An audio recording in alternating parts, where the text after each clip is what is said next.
All right, it's just preparing. Thank you.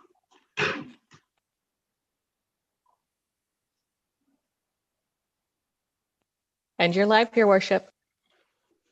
All right, thank you very much, Kayla, and welcome members of council and members of our staff and members of the public for joining us at our Clearview Township Council meeting. Today is Monday, March the 22nd, 2021. Welcome to spring 2021.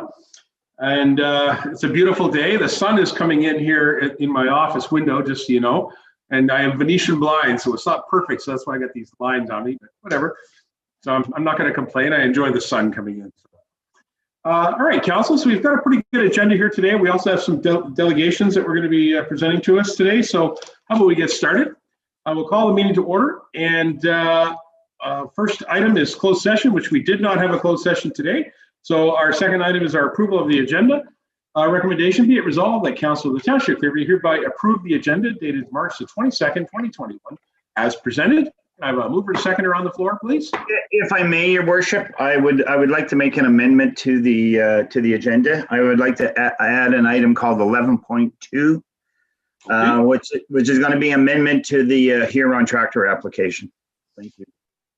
Oh, okay. Underneath ward reports, Deputy Mayor. That's correct. We'll call it 11.2.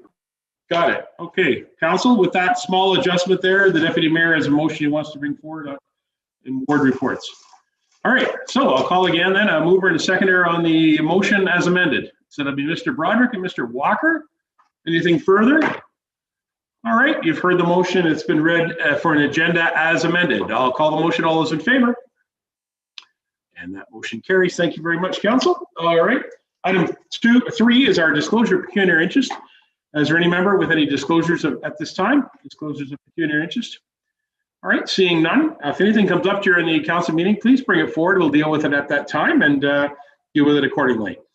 Okay, members of council, item number 4 is our public participation. Again, I remind the public that public participation gives you an opportunity to send in your questions to council. There is a link online that is available through our website at clearview.ca to use the correct form to fill out to submit your public participation question. And so, council, at this time, we have one question that came in from Chris Wilson. He was asking in regards to retail cannabis in Clearview Township and what our status is on that and whether it's going to be adjusted or changed. So my answer to Miss Wilson or Chris Wilson would be that currently we are in a prohibited state of cannabis retail available in Clearview Township. As council passed a motion to support that. There has been no additional motions brought forward by council or staff to change that. So the status remains as there's a prohibition on retail sales of cannabis in our community. So hopefully that helps you with your question. And so again, I remind the public, yes, Deputy Mayor, go ahead. So maybe staff could clarify that. So that motion prohibits sale of cannabis within Clearview, but does it prohibit the growing? No. Does it prohibit growing or outdoor growing or anything like that? Is it strictly the sale? I just need clarification. Okay, thank you, Deputy Mayor. I see the Director of Planning is with us. Certainly, the motion was asked of us very early in our term. I believe it was one of the first council meetings that we held as a new council, and we had a small public meeting, and then we passed a regulation or a motion that we would prohibit the retail sale of cannabis. So I'll go to the Ms. Burton if she would like to add any comments to that. Thank you, Deputy Mayor Measures, or rather Mayor Measures to Deputy Mayor Burton. Sorry, we actually have an interim control bylaw right now, also. So the only people that can actually grow cannabis right now are the ones that were already legally growing cannabis prior to the interim control bylaw, which was passed in October of 2020. And the other thing is that was not prohibited under the interim control bylaw is for a household to grow 4 plants. That's something that people are still allowed to do. So we're still undertaking our review on the growing, production of cannabis in the township, and we will be reporting back to council on that sometime in the next couple of months, hopefully. Great. Thank you very much, Mara, and thank you for the clarification on that. All right, council, that completes item number 4. Moving on to item number 5, which is deputations and presentations. We do have 2 on our agenda for this council meeting, council. I would invite Amanda Murray, who is our tourism and culture coordinator, if she could join us for a moment. Amanda is here because Amanda, why don't you lead off by telling us a little bit about the Festivals and Events Ontario recent virtual conference that you held or that you attended. Can you tell us a little bit about that? Sure. Thank you, Your Worship, and good evening, Council. Festivals and Events Ontario is the provincial organization that oversees the events industry. It's made up of members like ourselves as municipalities, as well as private event planners and industry support members. And for the month of February, because of obviously all conferences being canceled, they pivoted and were able to host essentially 4 weeks of virtual programming. We had lots of guest speakers, roundtables. Minister McLeod participated in one of the lectures. So just a really great opportunity to network virtually with other event planners and leaders from across Ontario. And part of the FEO conference, which always happens in previous years, is the big awards gala, whereby we recognize the leaders, whether it's through the top 100 festivals and events, or we induct members into the Festivals and Events Hall of Fame. That always happens during the gala. In past years, Clearview Township has been very successful at these award campaigns, and I was happy to submit on behalf of a number of organizations and events that happened this year, or sorry, in 2020, I should say, but to be recognized for this year for their ability to adapt, to pivot, and to evolve so that they could still continue to host either virtual events or safe in-person events last year for our community. That's fantastic. And so as a result of you entering some names and some of our little events that were held in our township, several of them have been recognized with certificates of achievement. So I have them here with me in the office. And so Amanda, why don't we have a quick chat? We have Brandon, who's joining us from the Stainer Kinsman Club. Hello, Brandon. You want to turn on your microphone? Nice to see you. How are you tonight? Good. How are you, Mayor? Good to see you, sir. Well, listen, from Festivals and Events Ontario, I have a certificate for the Stainer Kinsman Club recognizing the Stainer Santa Tour. The Stainer Santa Tour, of course, was a very successful event, and the Stainer Kinsman Club are being recognized for pivoting during this COVID time to create a really special event. So I want to thank you and the Kinsman Club for all the work that you've done to bring a great, successful event to our community.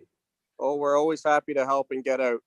That's great. There's Bill there. Hello, Bill. I'm glad you've joined us as well, too. Nice to see you, Mr. Roskar, also a member of the KIN.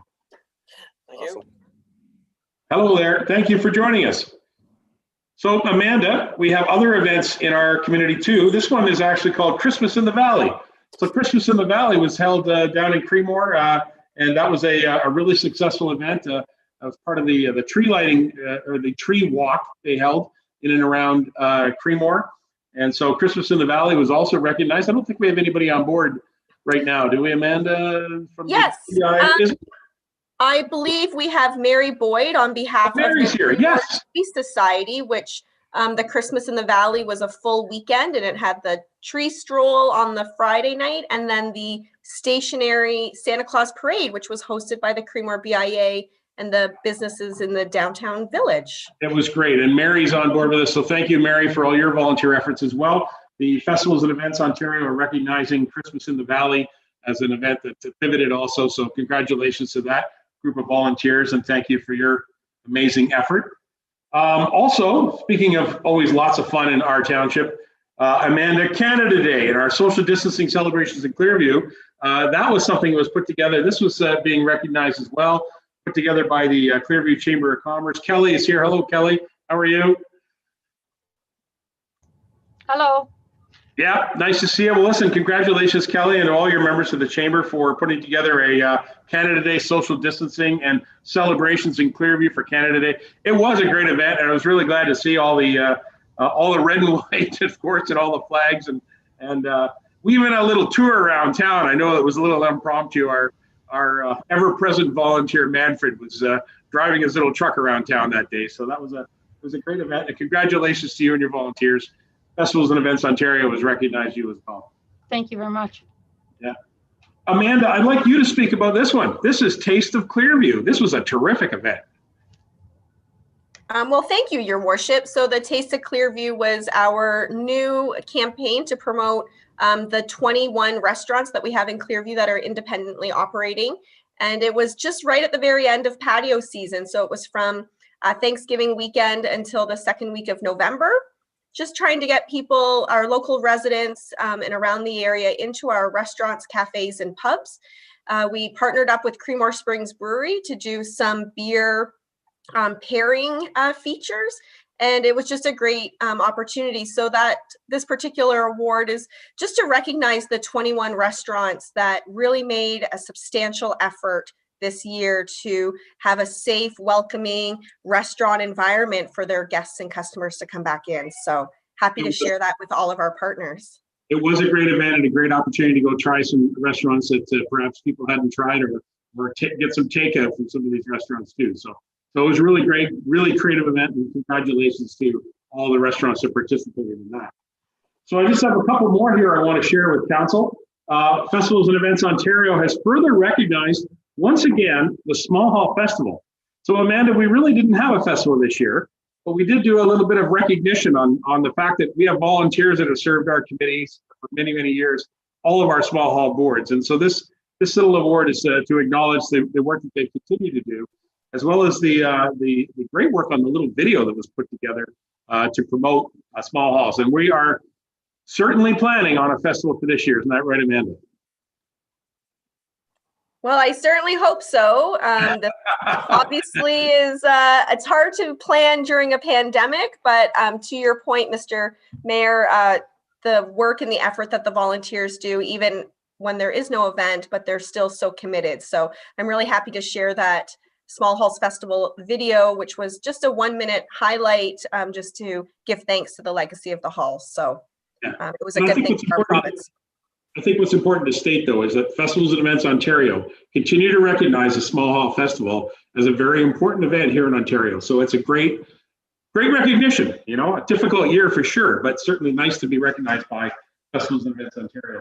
And the last one I want to, thank you. And the last one I want to mention is for Christmas this year, we did a virtual holiday greeting, and Kelly and I and Amanda were over in the gazebo in Stater Park. We did invite the BIA. They weren't able to be there because it was the same night as the Christmas in the Valley. So we did that little greeting, and that was a lot of fun, wasn't it, Kelly? So I was really happy that Kelly and Amanda and myself and the BIA were all celebrating a bit of a holiday greeting to get people kicked off to the holiday season. And we also recognize all those essential workers in our community that have been helping us during this difficult time. So it was a very nice kickoff to the holiday season. By the way, great job on the Christmas lights all over our township, don't you think? Yeah. So anyway, thank you very much for this. And Amanda, Festivals and Events Ontario is it's a great organization, and they do a good job promoting Ontario tourism. And I think it's important to note that we're a small community. We're one of the smaller partners in FEO, and we continue to have an impact there. So we're very, very grateful to that organization. So I want to thank FEO for all the work that they do.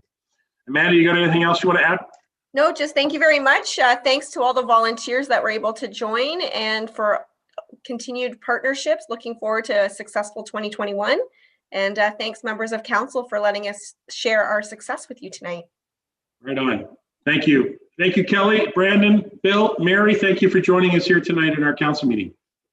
Good to see you all. All right, council, we're going to move on in our agenda. We have, thank you for letting us do that, by the way. Council, we have item 5.2, Jason Gillum and Gillian Fairley is here. Are you here, guys? I'm just looking. There's Jason. Hi, Jason. Welcome aboard.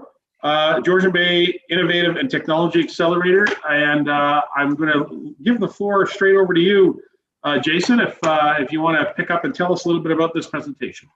Yeah, perfect. So, I mean, we may as well pull the presentation up if that works for council. Yeah, my name is Jason Gillum. Really, tonight I want to talk a little bit about a new not-for-profit that we've formed to serve the South Georgian Bay area. It's currently called the South Georgian Bay Innovation and Technology Accelerator. And there's no specific ask with this deputation tonight. It's really intended to inform council of some of the activity that's going on within the community that I think is very important for you guys to be aware of. And we can talk through this. So first, a little bit of background about the organization. Some private individuals that are based in the South Georgian Bay area were interested in understanding why there is no innovation and technology accelerator located within the region, and actually put up a little bit of funds through the Center for Business based in Collingwood, but serving a much broader area, including the township. Through that process, a consultant was hired, a steering committee was formed, a consultant was hired to look at what the business case would be and a bit of a business plan for creating an innovation and technology business accelerator within this community. So since then, there's been a lot of support both from the Center for Business through FedDev Canada to put some initial funding contribution in. The town of Collingwood has made a financial commitment to the organization, and the town of the Blue Mountains is also likely to progress with some financial commitment. Right now, financially, we are going to the broader private community for private donations to fill out the funding for our year one and year two operating. So that's, I'll get into a little bit about what the accelerator is and who it supports, really where it's intended to support businesses that have a technology bend that are looking to scale substantially. But first, a little bit about me. I grew up in the area. I grew up in Duntroon, but then moved away to the University of Waterloo for my university degrees. And it really, because of the ecosystem of support that exists within that Waterloo community, this is where I started my business. I created a business that developed underwater laser scanners and cameras for all sorts of subsea investigation, from everything from offshore oil and gas to archaeological and shipwreck type investigation work. My business was acquired at the start of January of 2020, and so it was sort of on the heels of that I've now become involved in the accelerator, because I really see what the power is of having a strong ecosystem of support for companies in that technology and innovation space that are going through scaling as they need to grow their business. So we'll take a look at the next slide. So companies that are able to leverage some intellectual property to substantially grow, increase their growth rate, really go through some unique challenges as they grow and scale. I refer to it as really going through the puberty of businesses in your growth, because you have demonstrated that there's some product market fit for this technology, but you now need to scale very quickly to take advantage of that. And through that change in your growth rate, there's a lot of growing pains and challenges. And the function of these sorts of accelerators is to support businesses as they go through those changes, to help the founders understand and build out their team in order to really take advantage of that economic opportunity that they have in front of them. So there are many communities within many communities within Ontario that have accelerators. A number of accelerators are listed on the slide that we see here. From larger scale, more dominant ecosystems like the Waterloo-based Accelerator Center, through to Catapult, which is based in Grey Bruce and also starting to get itself off the ground. We'll look at the next slide. So there's really an emerging innovation and technology ecosystem that exists within this community, and it's supporting that growing economic activity for this sector that the accelerator is looking to focus on through a lot of our programming. We'll look at the next slide. So there are two main objectives for what the accelerator is looking to achieve and support. The first is very much what I call ecosystem development and support, where there are already so many elements of a very strong technology and innovation ecosystem within this community. One of the functions of the accelerator that we've created is to act as a catalyst, bringing a lot of those elements together to create the overall, to support the development of this overall ecosystem. And then very specifically, the second thing that the accelerator is looking to achieve is to accelerate 8 companies through an intensive 4-month program where these companies come in. We will be able to evaluate where they need their supports, whether it's on supporting their sales efforts because they've been able to demonstrate some initial customer traction, and now they need some support in scaling the sales side of their organization, or potentially they need to, in order to scale, they need to go for some external funding, and we can support them through mentorship and guidance to get some of that funding support that they need. And so that's sort of the other side of what the accelerator is looking to do. The general profile for companies that we're looking to bring into this intensive programming side of the overall accelerator are companies that are in that 3 to 10 person range. They've demonstrated some initial customer traction, and they really have a passion and interest to rapidly and aggressively scale their business. Those are the core businesses that we want to support. So we'll look at the next slide. The structure for the accelerator is very much one where, so there are a lot of accelerators out there, and some of them will offer very prescriptive programming, almost a sort of schedule of courses that they'll run companies through. The South Georgian Bay Accelerator is taking a different tact, where we're looking to really take a deep dive in those businesses are, so that we can accelerate them in a very efficient way, meeting specifically the needs that they have. And as I mentioned, that could be a sales need or a funding need or a number of others. And it's through the deep dive that we will initially understand what those needs are, then provide additional supports through mentorships and connections to overcome and take advantage of deficiencies and opportunities that are identified through that initial phase. So for the next slide, why now? We've really seen a lot, and COVID has really highlighted. So while the impetus for the accelerator was started sort of pre-COVID lockdown, some of the different dynamics that have taken place as a result, really we see this accelerator as being fortuitous in terms of its timing, where there has been so much migration to the community of people who have a lot of expertise in certain areas of scaling technology businesses. And so the ability for them to start and grow their next businesses within this community, as well as become parts of existing businesses that have those challenges that they may have already faced, is a key part of combining things that we really want to see. Additionally, the lifestyle that this community has is unmatched.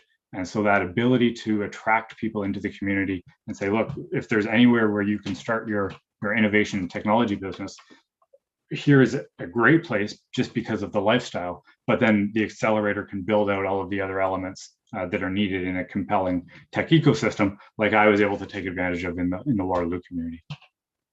We'll go to the next slide. So the staged rollout that we're looking to achieve with this accelerator is, because it is a startup, one of the fundamental parts of starting any startup is to really learn a lot at the start and continue to pivot and navigate in terms of how we spend funds and the services that we'll be offering through our journey.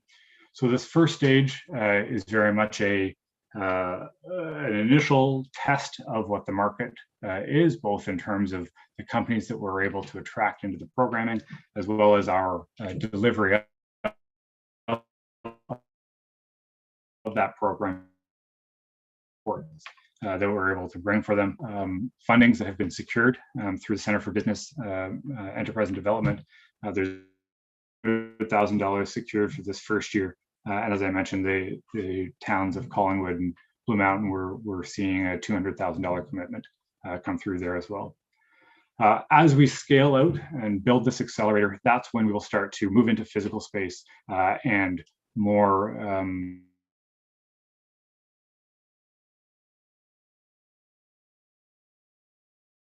further define what the offering is of the accelerator in a logical manner.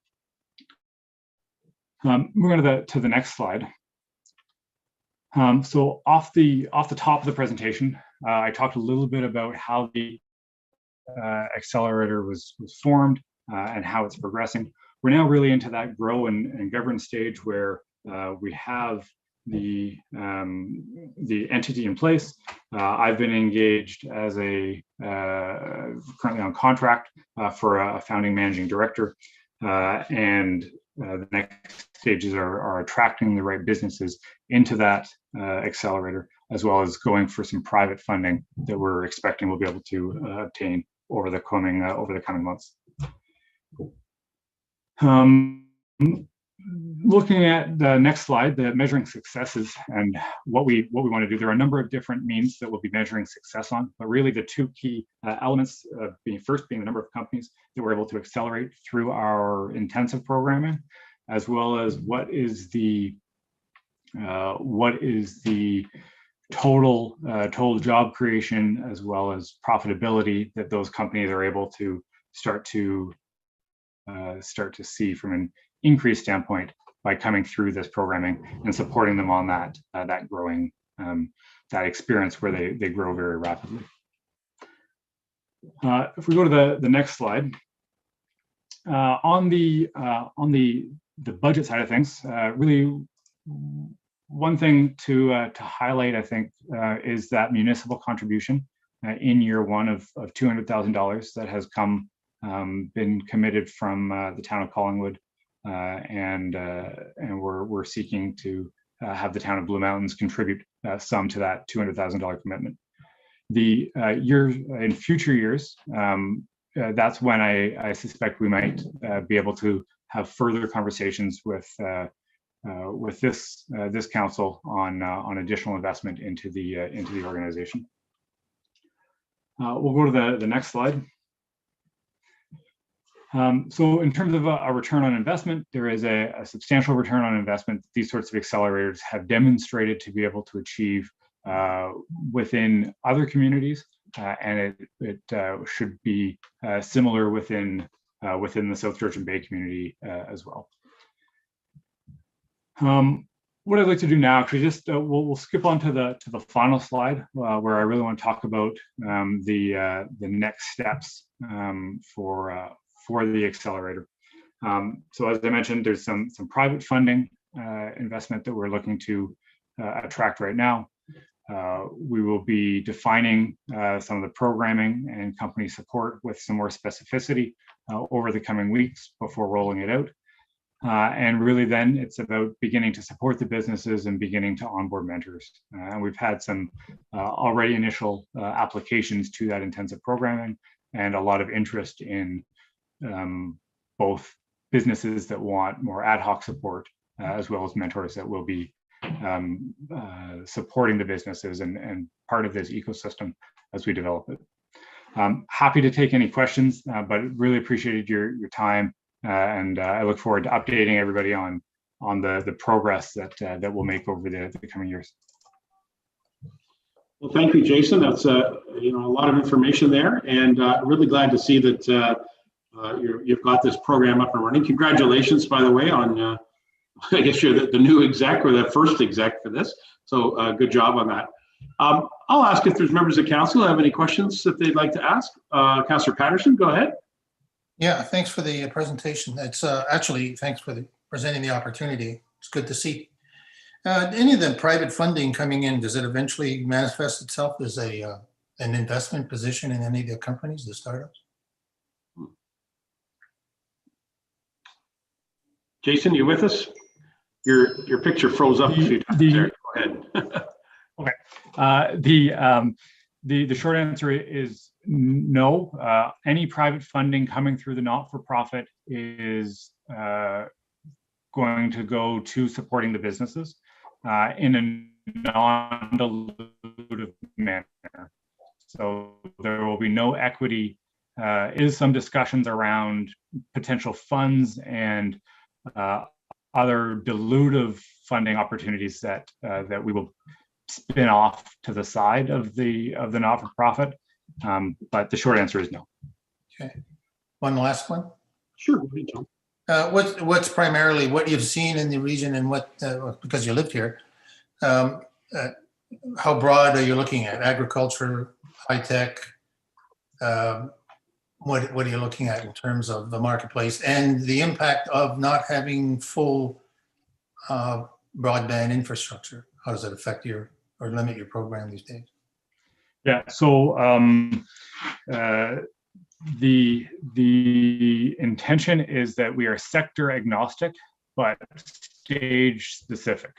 So it can be, as long as there is an intellectual property basis under which we can then support that company in its strong growth. That's really what we're looking for.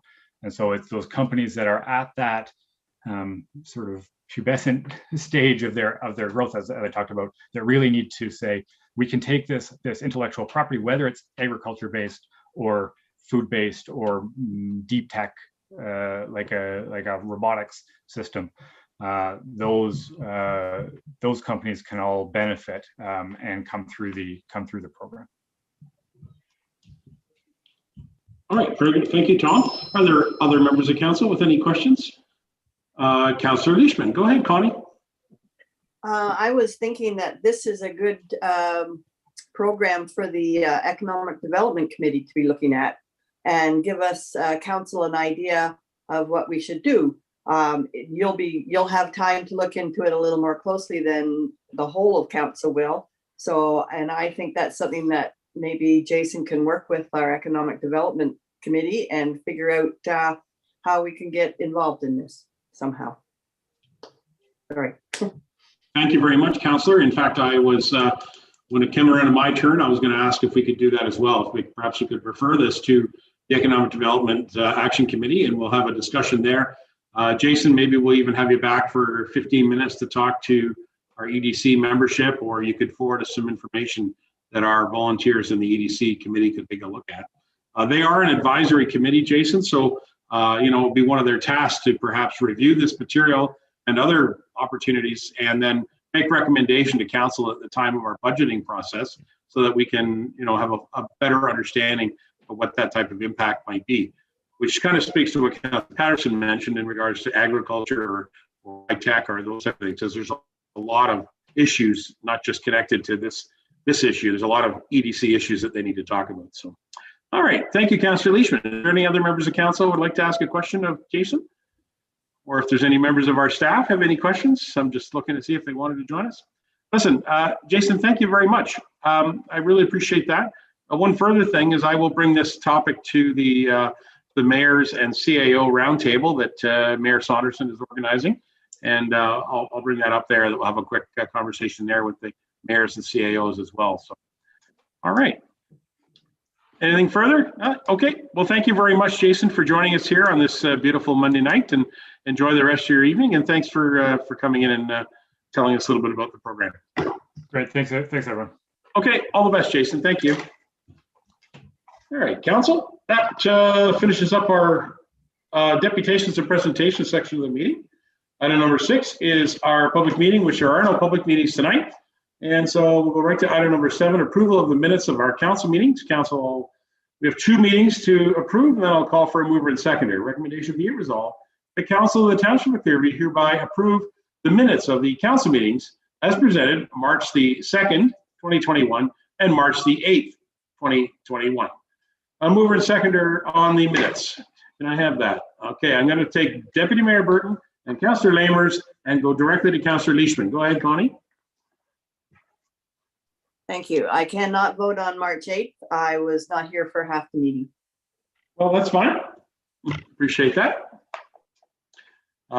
We'll have you vote on, and you can just be recorded as voting only on the first one then. How's that? Is there anything further on the minutes? All right, Council, I'll got a mover and seconder. I'm prepared to call the motion with the amendment from Councillor Leishman. All those in favor? And that carries. Thank you very much. Minutes. All right, Council, item 8, business arising. Is there anything comes up? Seeing none. Council, we'll go to item number 9, communications from the mayor. There was no closed report. Item number 2 is the municipality of Grey Highlands Minister zoning order. It's quite a lengthy ask. I'm not going to read it, but if there's anybody would like to have anything read from that, yes, go ahead, Councillor Patterson. I'd like to maybe talk a little bit about more of this because I think it's a subject that we need to be mindful of going forward in some of our own proposals. But I think we need to give it some time. I would be interested, if I have to, I'll put a motion forward to, and I'd also like to engage the staff on this too. It affects their the business. So if needed, a motion to bring this forward, let's say at our next meeting, April 13th. I don't know how we do this. I don't want to tie the staff to a report, but I'd like people to be prepared to have an open discussion on supporting this motion. All right. Well, perhaps a motion of council asking our senior staff to consult at the senior staff level and be prepared to speak to this on how it could impact operations at Clearview Township. And then we can bring it back as an item. We'll consider it still in communications from the mayor, and we will just have it referred to that meeting, and we can have a discussion. Is that what you're looking for, Councillor Patterson? I'd be prepared to move that. All right. All right. And okay, so hang on, Deputy Mayor. Councillor Leishman, are you seconding it? Okay, I appreciate what your card was. Go ahead, Deputy Mayor. Thank you, Your Worship. I will not be supporting this motion. I believe that there is a necessity for MZOs. We've had this conversation at county, as you recall, Your Worship, when we do our county meetings. I agree that maybe some of them weren't quite as necessary as others, but I still see the necessary, they're a necessary evil, and I see the need for them, particularly, and there's 2 that were passed in regards to, the airport lands at the Lake Simcoe Airport, and to me that was necessary and getting that moving forward. So it is a tool. It's a necessary tool. So I do not support sending.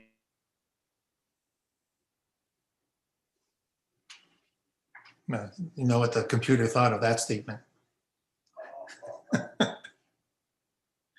We'll see if he joins us again or not. Looks like he's frozen up pretty good there. Okay, Barry, you froze up right at the end, but we got the gist of what you said, that you're not going to be supporting this motion.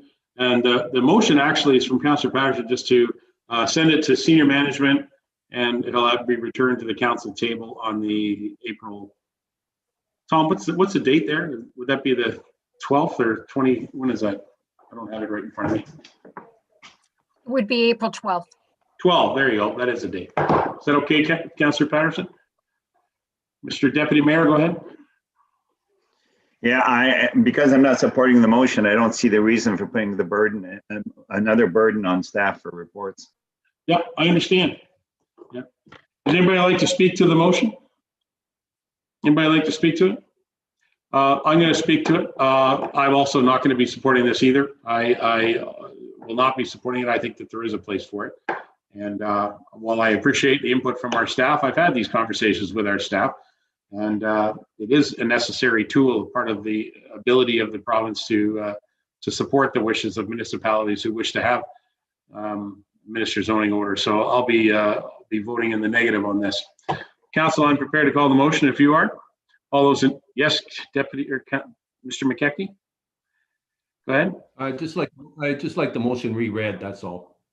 I don't really have it reread. All we were doing is deferring this motion to the April 12th council meeting, Deputy Mayor or Deputy Clerk. Is that correct? So what I have here is that Council of the Township of Clearview consult senior staff on how this could impact operations to Clearview Township, and to bring forward to that information to the April 12th, 2021 meeting. Sound good enough to me. Thank you, Councillor Patterson. It was seconded by Councillor Leishman. Councillor McKechnie, any further questions? No, that's fine, thank you. Okay, Mr. Walker, go ahead, Councillor Walker. Are we not pushing it for the next meeting? I mean, it'll give senior staff a bit of a time to you know, give them a month or give them 2 months to sit back and come up and make sure they do it. I mean, they got enough on their plate lately already, never mind being jammed in 2 weeks' time. Yeah. And we got Easter in there as well, so. Yeah, I agree with you. I don't know about you folks, but the comments are pretty simple. It's a tool, so I don't imagine that the staff will spend a great deal of effort on it. But I don't know, is there, Councillor Patterson, you want to speak to that? Well, if someone on the staff here wants to speak to the timing, I'm okay with, like, for example, Mara. But time isn't that important. I just thought it was timely here, and I don't expect a detailed staff report. I suspect that the opinions are fairly well formed. It just give us some time on the agenda to talk. I wouldn't want council to make a deliberate statement without having heard from our staff. That's all I'm suggesting. So before Mayor speaks, I just want to be clear. I asked everybody if they had anything further to say. It's the prerogative of the chair to have the last person to say, and I'm being polite, allowing other people not to ask. Next thing you know, I got like 4 other councillors on to speak. So we're going to start again. And Mayor Burton, would you comment on the ask to send this to senior staff for their comments for our next council meeting? Mara. Thank you, Your Worship. We at the township haven't had a lot of experience with minister zoning orders, and nor have I professionally. So it's kind of hard to know exactly what sort of advice you want from staff on this. I can tell you that one of the more significant minister zoning orders that I'm aware of is the one that brought Honda to Alliston, and that was done that way. Then there was quite some time where we didn't have minister zoning orders, and I think, even though I appreciate your asking us to go back and talk about this at senior staff, I don't know how long it would take us to do that. I guess it depends on how much detail you're looking for from us. Certainly is mostly planning department related. I can sort of, my thoughts on minister zoning orders are that often we get requests for them that are not warranted. But when you really want one, it's good to have the tool there to have that happen, I suppose. It's almost like you don't know what you need until you need it. So as far as reporting back, it would be nice to have a little bit more time than just a week or two, I guess, to answer your question. So can I make a friendly amendment to my motion? Pick a date, August 22nd, and then the 2nd April into May.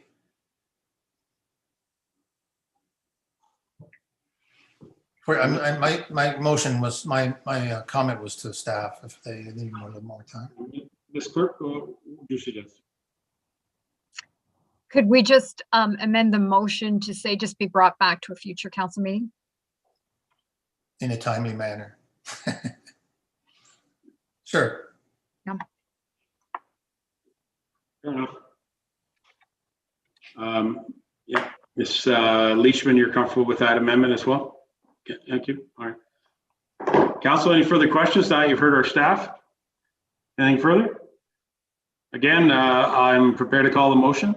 I'm calling the motion. Those in favor? And those opposed? And the motion fails, so we will not be reacting to it. Thank you very much, Council, for your participation. Council, item number 9.3 is the mayor's statement of facts regarding the 2627 side road. For the benefit of the public, council has been discussing, we had a meeting with our lawyers of recent, and we've had in-camera discussions about this. A statement of facts has been prepared in regard to the 2627 side road. Council has all been distributed this information in camera, and it will not be released unless council gives direction to release it as a statement of facts. And so at this time, council, I have asked if we could have this statement of facts released, and so I'll need a motion of council to do so. It's on the agenda. I can read it and then look for a mover and seconder. Recommendation be it resolved that council of the Township of Clearview hereby endorse the mayor's statement of facts regarding the 2627 side road and direct that the statement be published. Can I have a mover and seconder on the motion, please? Deputy Mayor Burton, Councillor Lamers. Thank you. Is there discussion on the motion? Go ahead, Tom. Yeah, as I indicated. And McKechnie, thank you. Go ahead, Tom. Yep. Sure, thank you. As I indicated to council earlier and some other discussions that we've had, I think now is an opportunity to at least consider our position on 26, 27, and 91. And as I indicated before, I will be bringing forward a motion that, a notice of motion that basically asks us to reconsider our position with regards to the work on 26, 27 and the closing in 91.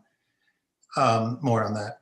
So it doesn't, that having taken that position, your statement of facts in part, in some cases in whole, does not reflect my view on that. So while I respect your position as an individual council member to put your positions forward, I couldn't justifiably vote for your statement and then bring out my notice of motion, which would be somewhat contravention to the spirit of this motion. So this note, so I won't be approving it as a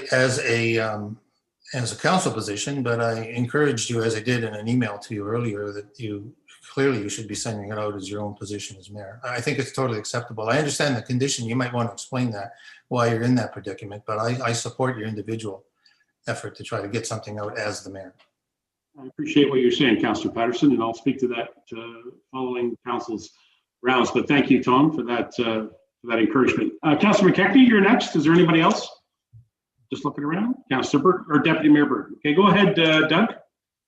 Okay, thank you, Your Worship. So, I basically echo many of Tom's comments there, but as the councillor for Ward 2, which is the ward that the Side Road 2627 is located in, I hesitate to endorse the mayor's statement of facts. And as all of council knows, the mayor and I, we engaged in an email exchange over the past few days regarding some of the items in this statement.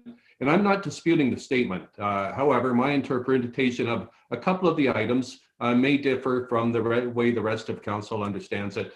So that for that reason, I will not be endorsing the statement of facts. Regarding publishing the statement, personally, I see no advantage to doing so. As a matter of fact, I see more downside risk than upside advantage. But however, once again, if Your Worship, if you wish to publish it, in my opinion, you can do so without council's blessing. It's in your prerogative to, as the chief executive of the township, to do so. And I would encourage you to do so just as a statement from the mayor. And but no, I will not be endorsing the statement of facts, and I will not give my own personal approval to publish it. And lastly, because this has been a contentious issue for 10 or 12 years, I'd like a recorded vote on this, if you don't mind. So just so that just so we have everybody's position down on paper. So I think we can accept that. Madam Clerk, please acknowledge that. Deputy Mayor Burton, you're next. Is there anybody else who would like to speak? Go ahead, Deputy Mayor Burton. Thank you. Thank you, Your Worship. And I am going to support this motion because I realize that this is a statement of facts, not a statement of opinion. It's a statement of facts coming from the head of our council. It has been reviewed by two members of our legal team who have, edited it and reworked it to make sure the facts are the facts. And they've also stated that because it's a statement coming from the head of council, that they recommend that council approve this before the mayor releases it for publication. So when I follow those legal comments, I certainly support the mayor doing and the effort he put into finding, because there is a lot of misinformation out there, and I feel this will help clarify some of that information. And our legal team also advised that it would be to our advantage for us to publish this and get that information out there. So we paid our legal team money to give us advice, and that's what they're saying, so I'm going to support it. All right, thank you very much, Deputy Mayor. I acknowledge Councillor Broderick. Go ahead, John. Thank you, Your Worship. I would echo the Deputy Mayor's statements. Facts are facts, and I believe they need to be stated, and I will be supporting the motion. All right, thank you very much. Is there anybody else? I saw your card, Councillor McKechnie, giving opportunity to other members. No? Okay, go ahead, Councillor McKechnie. Thank you, Your Worship. Through you to the Deputy Mayor. Barry, I don't recall any legal advice saying, I don't recall the lawyer saying that we should publish this. Certainly, nothing came my way from the lawyers regarding this. So anyway, maybe they contacted you outside of our in-camera session, but nothing came my way. So, but anyway, that's fine. It's yeah, I'm not so sure that I can agree with that. So, Councillor McKechnie, you participated in the in-camera session, and clearly the lawyer's advice, solicitor advice, was given to council at that session. Deputy Mayor Burton? Yeah, I just wanted to confirm, yes. Somebody asked the question, and they definitely did recommend that we get the information out there. So it did happen in the in-camera meeting, and I want to be careful about what we said in camera, because correct, but the fact that it was a recommendation that we get it out there. So in fact, it was Councillor McKechnie. It wasn't something I was told personally. It was something that was said in that in-camera meeting. okay, well that's fair enough. That's your recollection of the in-camera meeting. I don't recall that portion, but I'll stand aside on that. And I guess unfortunately, because the in-camera meeting's not recorded, we can't go back and have a look at it. But okay, that's fair enough. So I still say that if the mayor wants to publish it, he can do so under his own prerogative. So anyway, I appreciate that comment. That's for sure. Anybody else with anything further? All right, I just want to respond to a couple of comments and acknowledge the whole objective of this was to set some facts out there so that the members of the public, who of course we represent, that they have the facts coming from this administration. This, as was mentioned, has been going back many terms of council, as well as decade. And so there have been different people, professionals come and go, different politicians come and go. And of recent, our former CAO, Mr. Steve Sage, when he retired, honestly, council and to the public, when Steve advised me that he was going to be retiring, this was one of the first thoughts that went through my mind, was that Mr. Sage has great knowledge of this specific project, and I would feel that we would be without his input as we move forward as a council. That's fine. I mean, these are professionals. They come and they do their job and leave. But I think the facts that occurred through himself, as well as our representatives from RJ Burnside, Mr. McNulty has also been very much involved in this project. I consulted with him on several occasions about the content of the facts that are in this letter. So while the letter is has been fully reviewed by our road authority and our director of public works, Mr. Ron, as well as our two solicitors that represent the corporation, the whole objective here is to get the material all into a place where we have all of the facts. And it also has to say something about some of the misinformation. As the deputy mayor mentioned, there's been a lot of misinformation that's been flowing around in the last 10 years.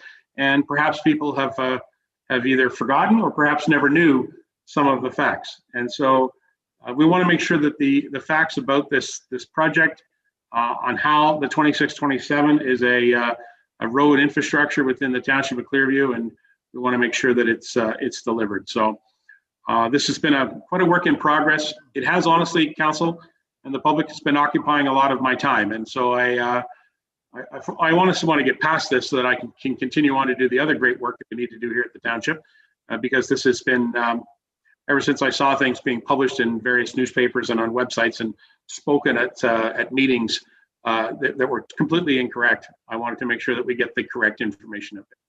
So I appreciate everybody's comments, and to Councillor Patterson and McKechnie, I also appreciate that we perhaps have a difference of understanding about this, but I can assure you, whether it's an opinion or not, these are facts that have been well vetted and reviewed by many professionals. So thank you for your comments, and I appreciate that.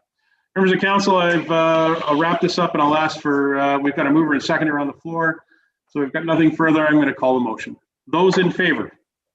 It's a recorded motion, Your Worship. Yes, I'm asking to put the cards up, and our clerk can record our recorded motions. Madam Clerk, you've acknowledged that. Those opposed? Keep your cards up, folks, so we tell until the clerk speaks.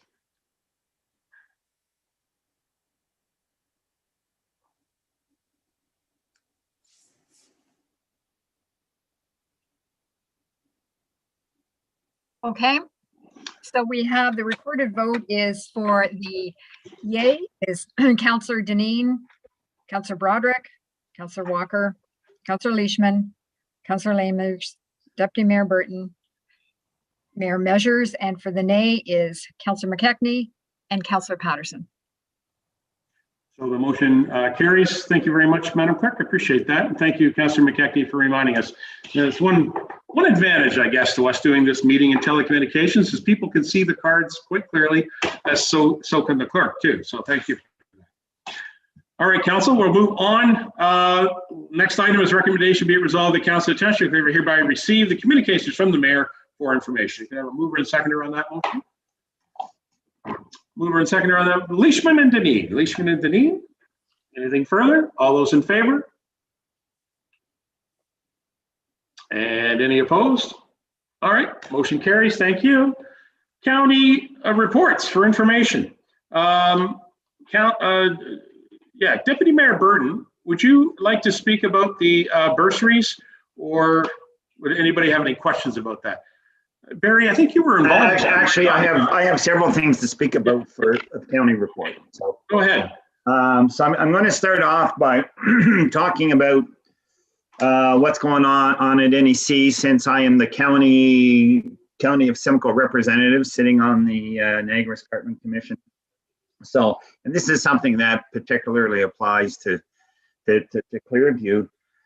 Last week, the mayor and I attended a meeting of some private citizens who would like to see, the Creedmoor settlement area boundaries expanded slightly, and what makes sense. So, but because that boundary area is within the NEC, I talked to the director of the Niagara Escarpment Commission and found some interesting information. And that is, so in order for us to do that, we would have to change and amend our urban designations. And that's done once every 10 years outside of, it's called the Coordinated Plan Review, and it's done every 10 years.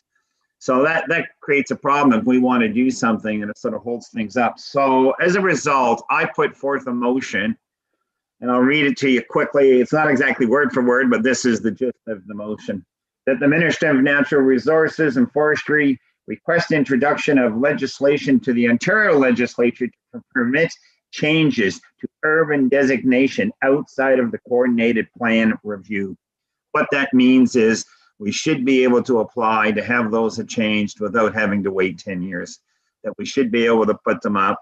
And so that motion was seconded, And it's been deferred to the next meeting for staff to come back with some comments.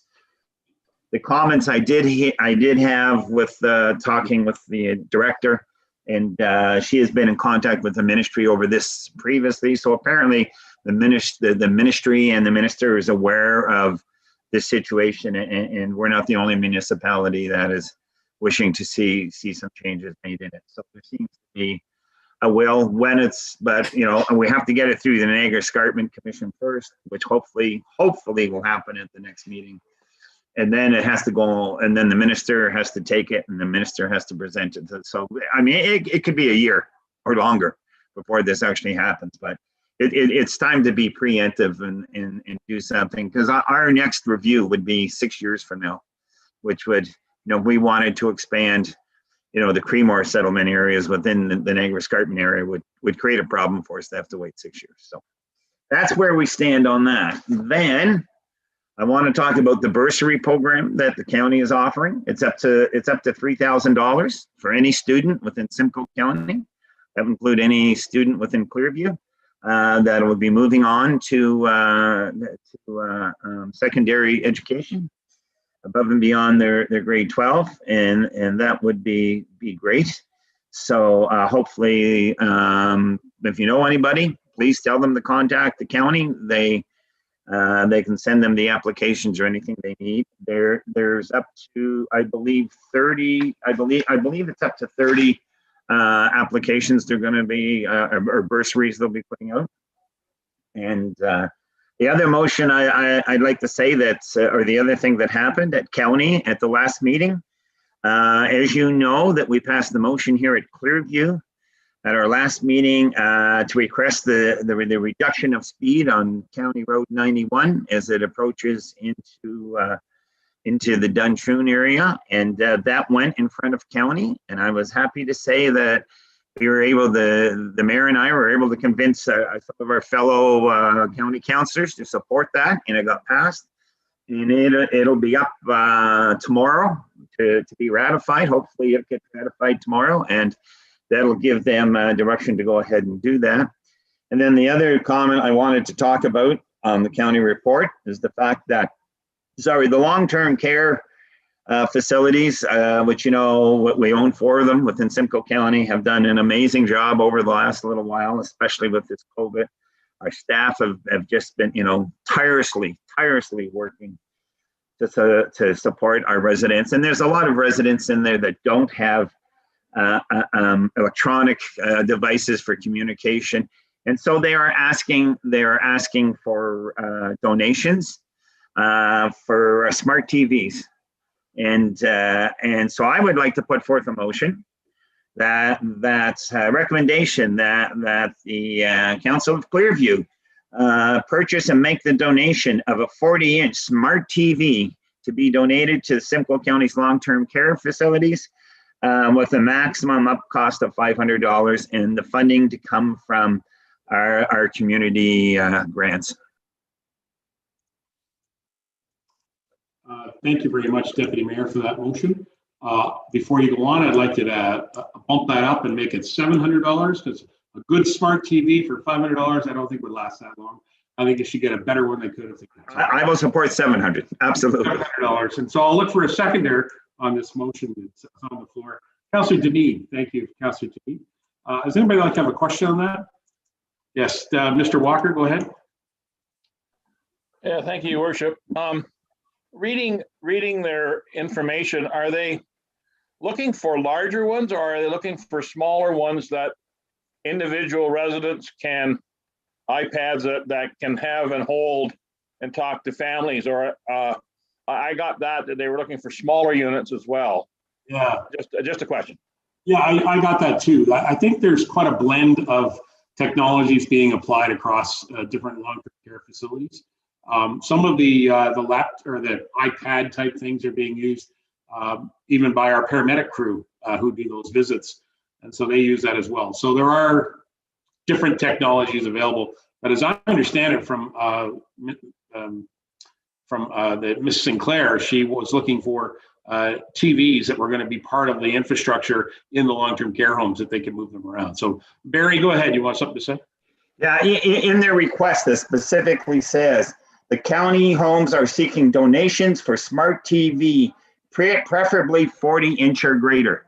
That's specifically what they're requesting, is 40-inch TVs or greater. So that's why I said that. So anyways, that's their specific request, and that's why my motion is how it is. And all right, thank you. Councillor Walker, is that comfortable for you?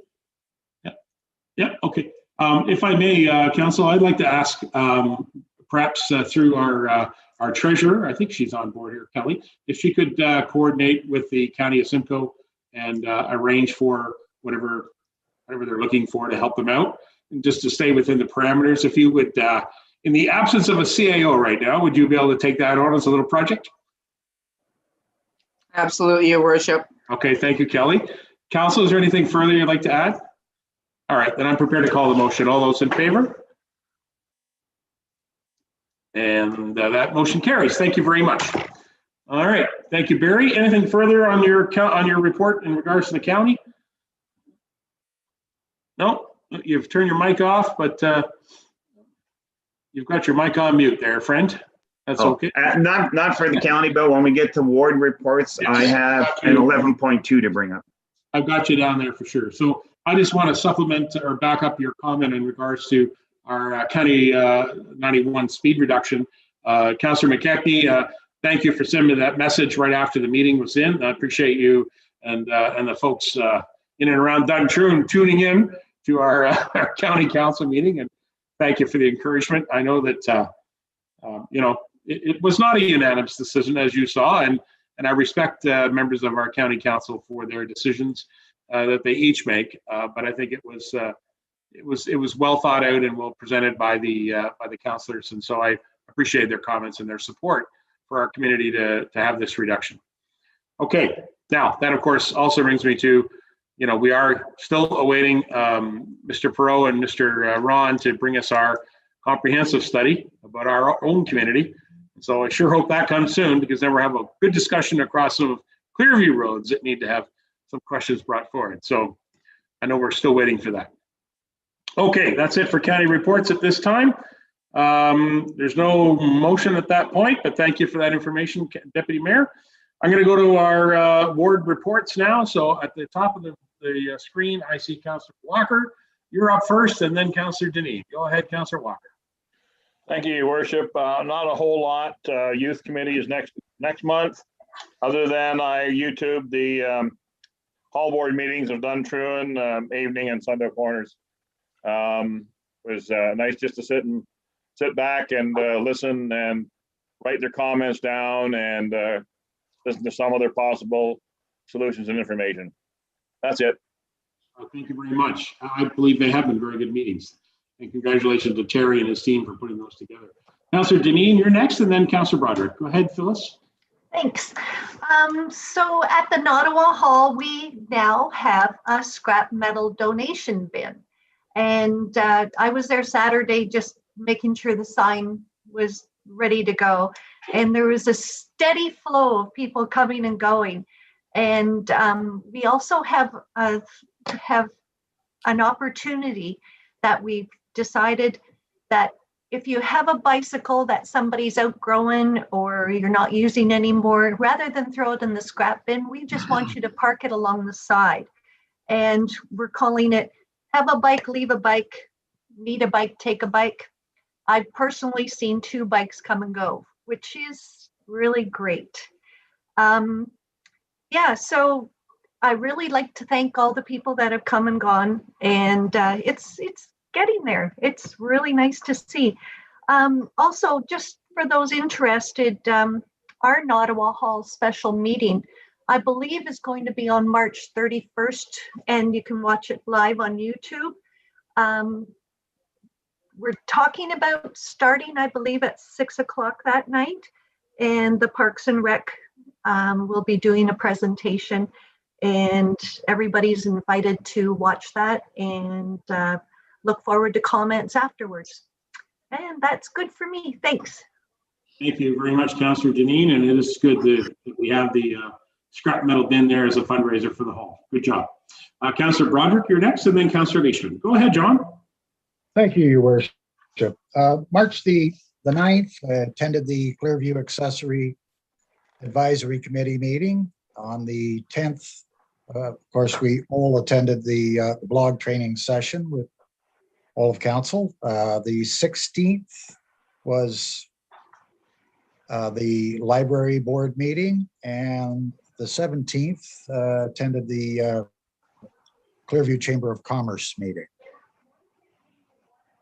Great. Well, thank you, John. You've been busy. Thank you for that. Councillor Leishman's next, and then Councillor McKechnie. Go ahead, Connie. Thank you. I've been to a few things. Library on the 16th, Chamber on the 17th, evening on the 18th, Sunnydale on the 19th.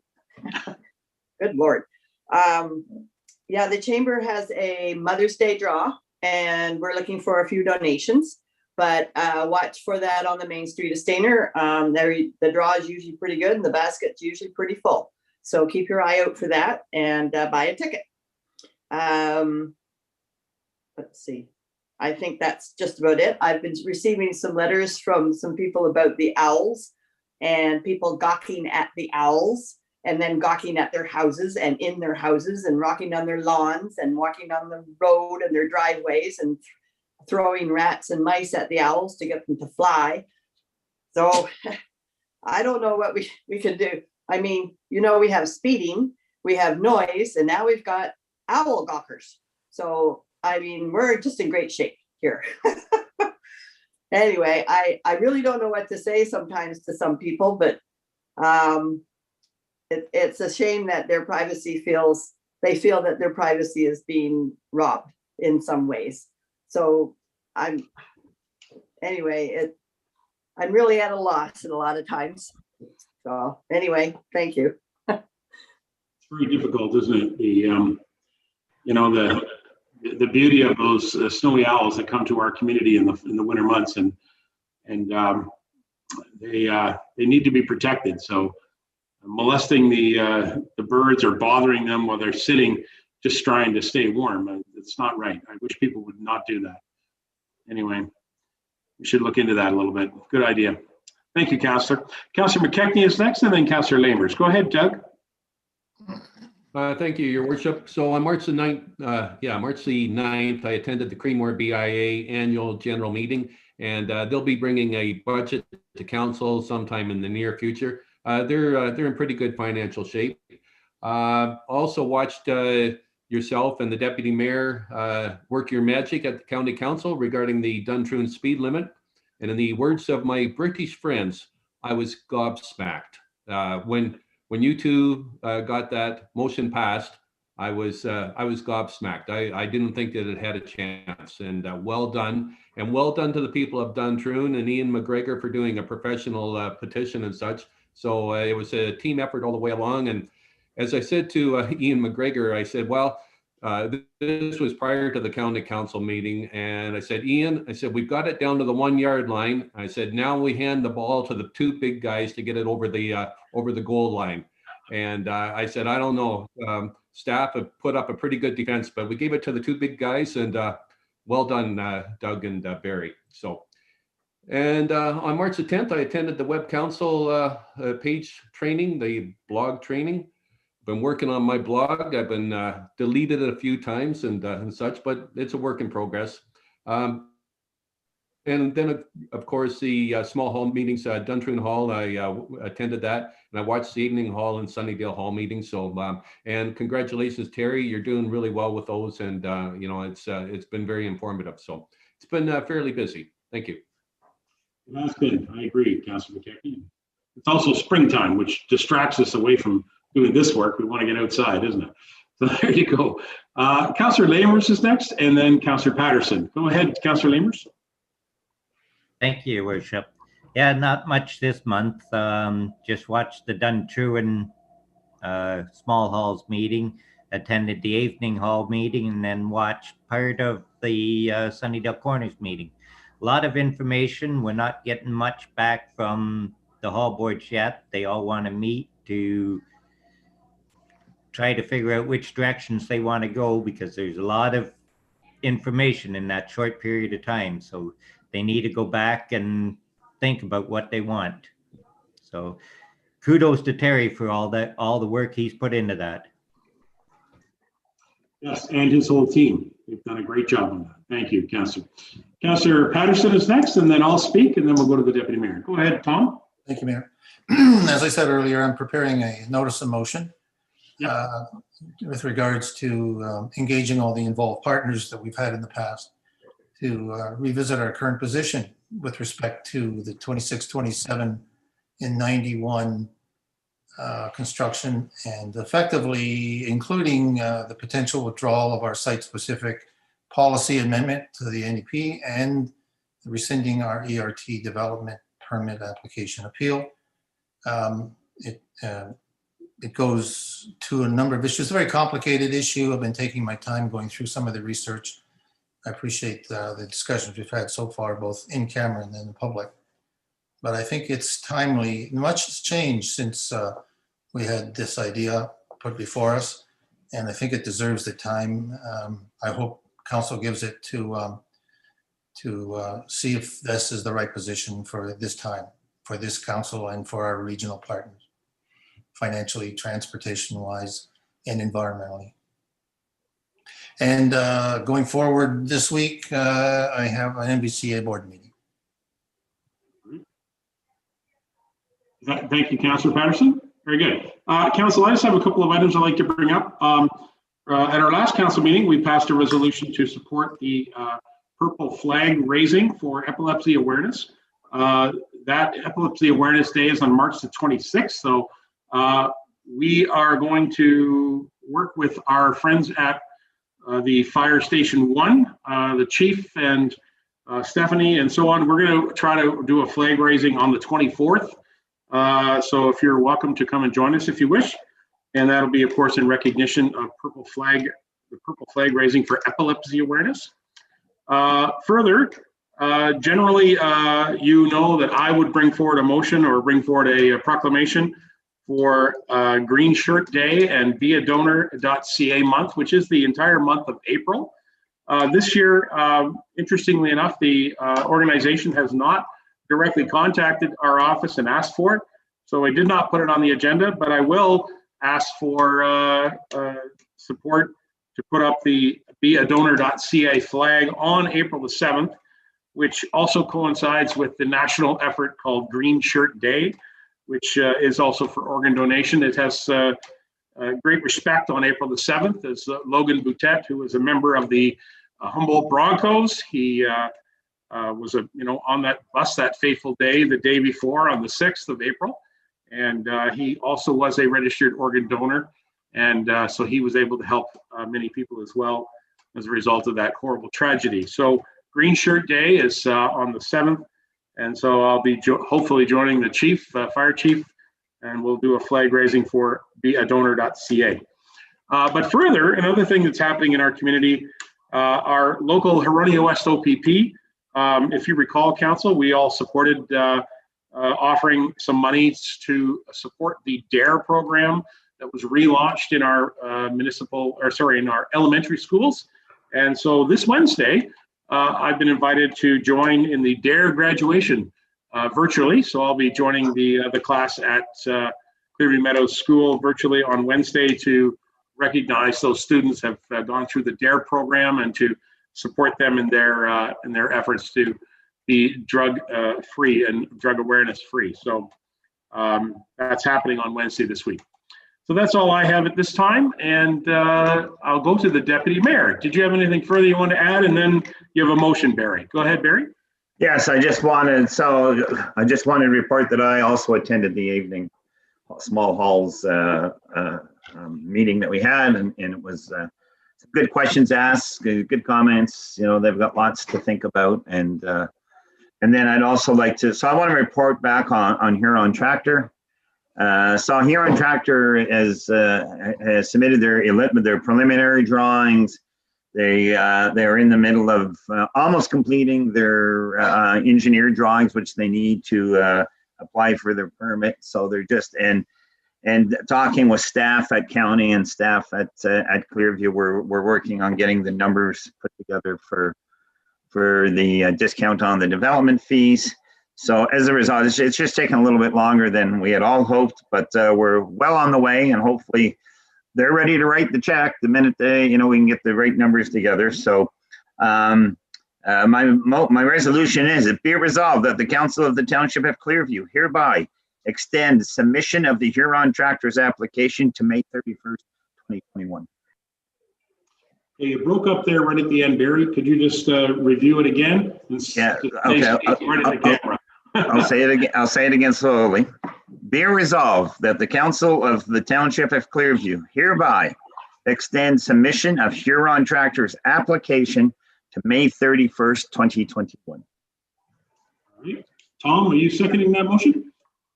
Yes. Okay. Councillor Patterson's a seconder on the motion. Is there any questions on that?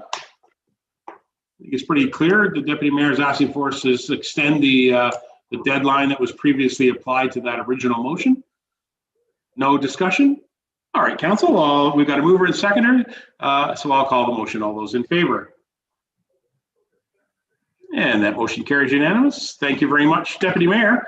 Thank you for bringing that up, and really glad to see that there's continuing investment in our community at this time.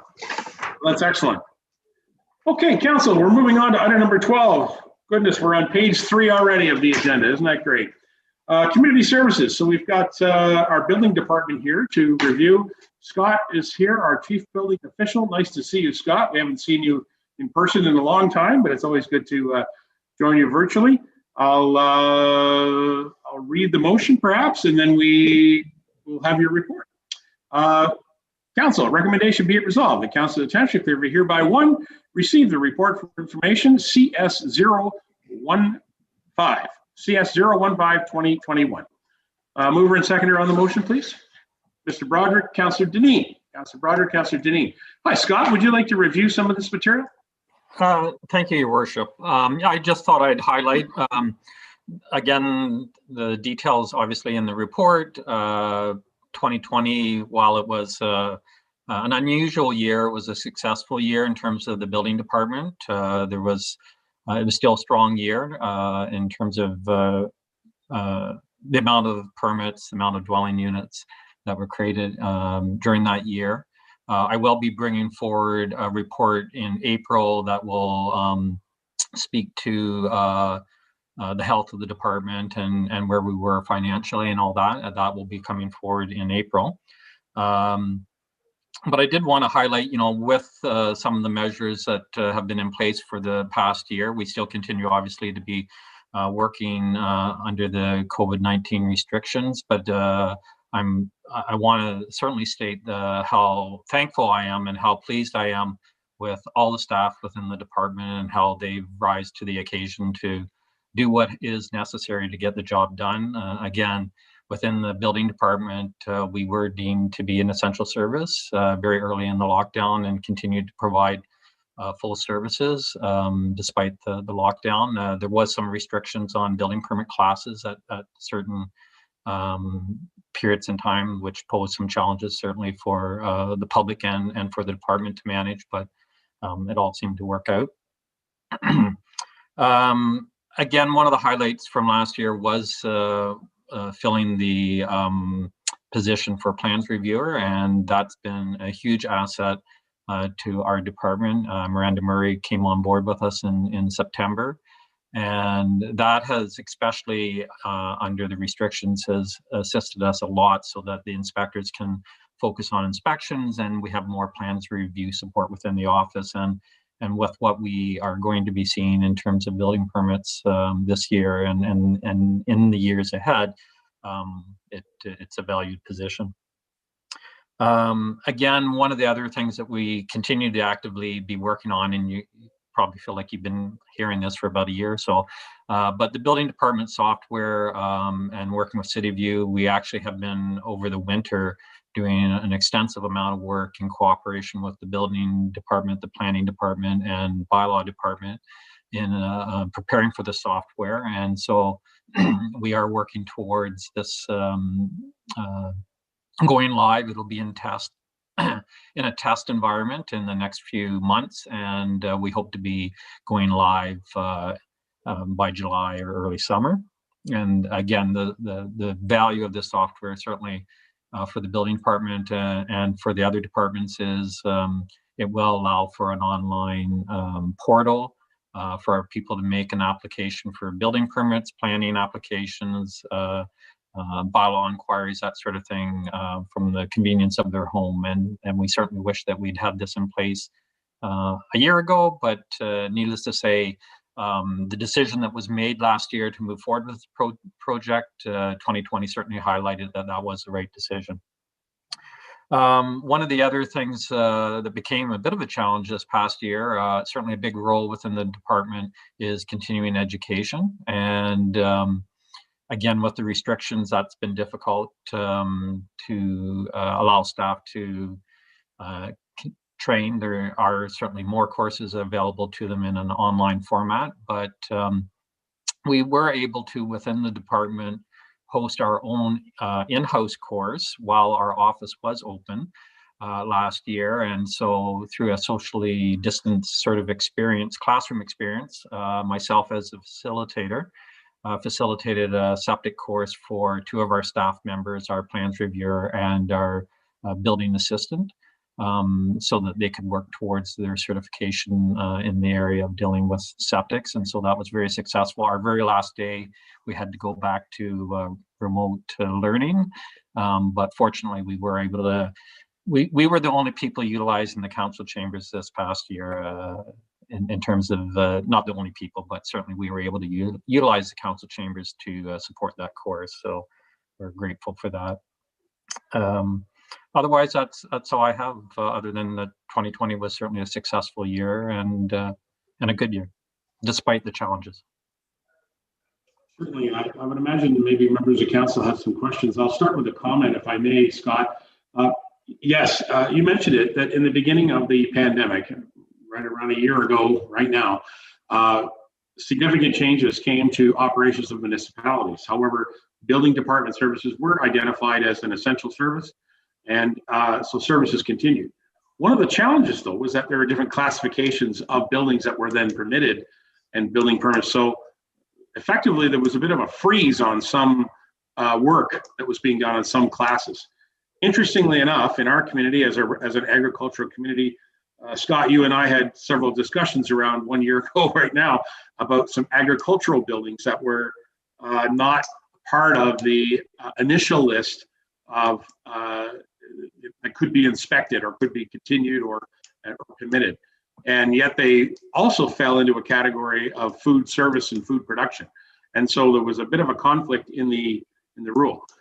So my comment there quickly is that, one, I don't fault the provincial government for making the decision. I think in the act of in the start of a pandemic, the best thing you can do is make decisions and keep moving ahead. But I also thank them for recognizing that error and fixing that for the agricultural producers that are in our community that were able to continue to get their buildings, continue to get them built. And just as a bit of a backstory, so council knows, I was contacted by a food producer, agricultural operator who could not get a building or get an inspection because it was prohibited on the list. I, on a Saturday afternoon, called our local president of the Ontario Federation of Agriculture, who lives in our community, right up there in Ward 1, called him up, told him the whole story. He called the Minister of Agriculture, and by Sunday at noon, the Minister of Agriculture had actually changed and rescinded the order, and as a result, Scott and his team were able to continue to provide those services. So I just want to show that we were listening for sure, and we understand, and mistakes get made in a pandemic, but they listened and they changed it and they fixed it, and so we're able to move ahead. So Scott, if you get any comment on that discussion point that happened during that agricultural crisis early in the pandemic? Well, while you may have been involved in the agricultural one, it certainly wasn't the only crisis that we were dealing with in terms of restricted permits. Everyone was very understanding, and everyone was being very personally impacted by these decisions. We had homeowners that couldn't move forward with their residential permit, and that was going to impact their timing for taking occupancy of their homes. And so, but I was amazed at how respectful and how understanding people were. And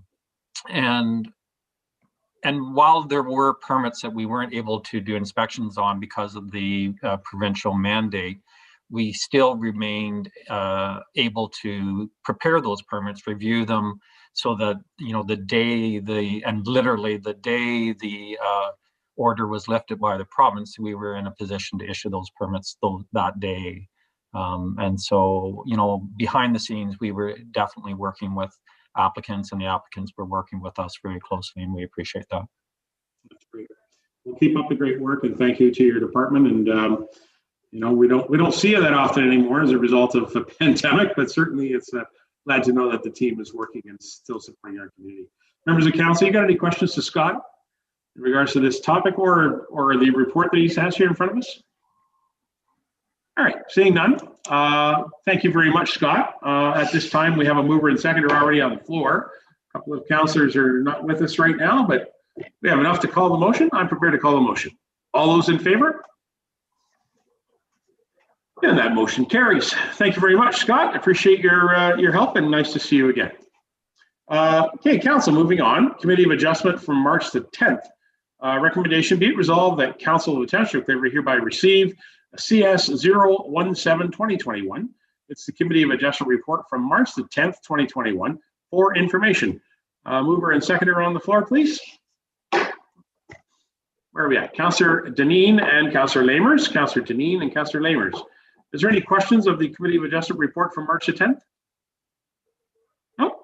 Seeing none, I'll call the motion. All those in favor? And that motion carries. Thank you, council. Okay, council.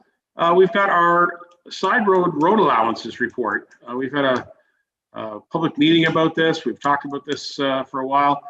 So I will read this and then look for a mover and seconder. Recommendation be it resolved. Council of the Township of Clearview hereby 1. Receive report CS 018-2021 for information.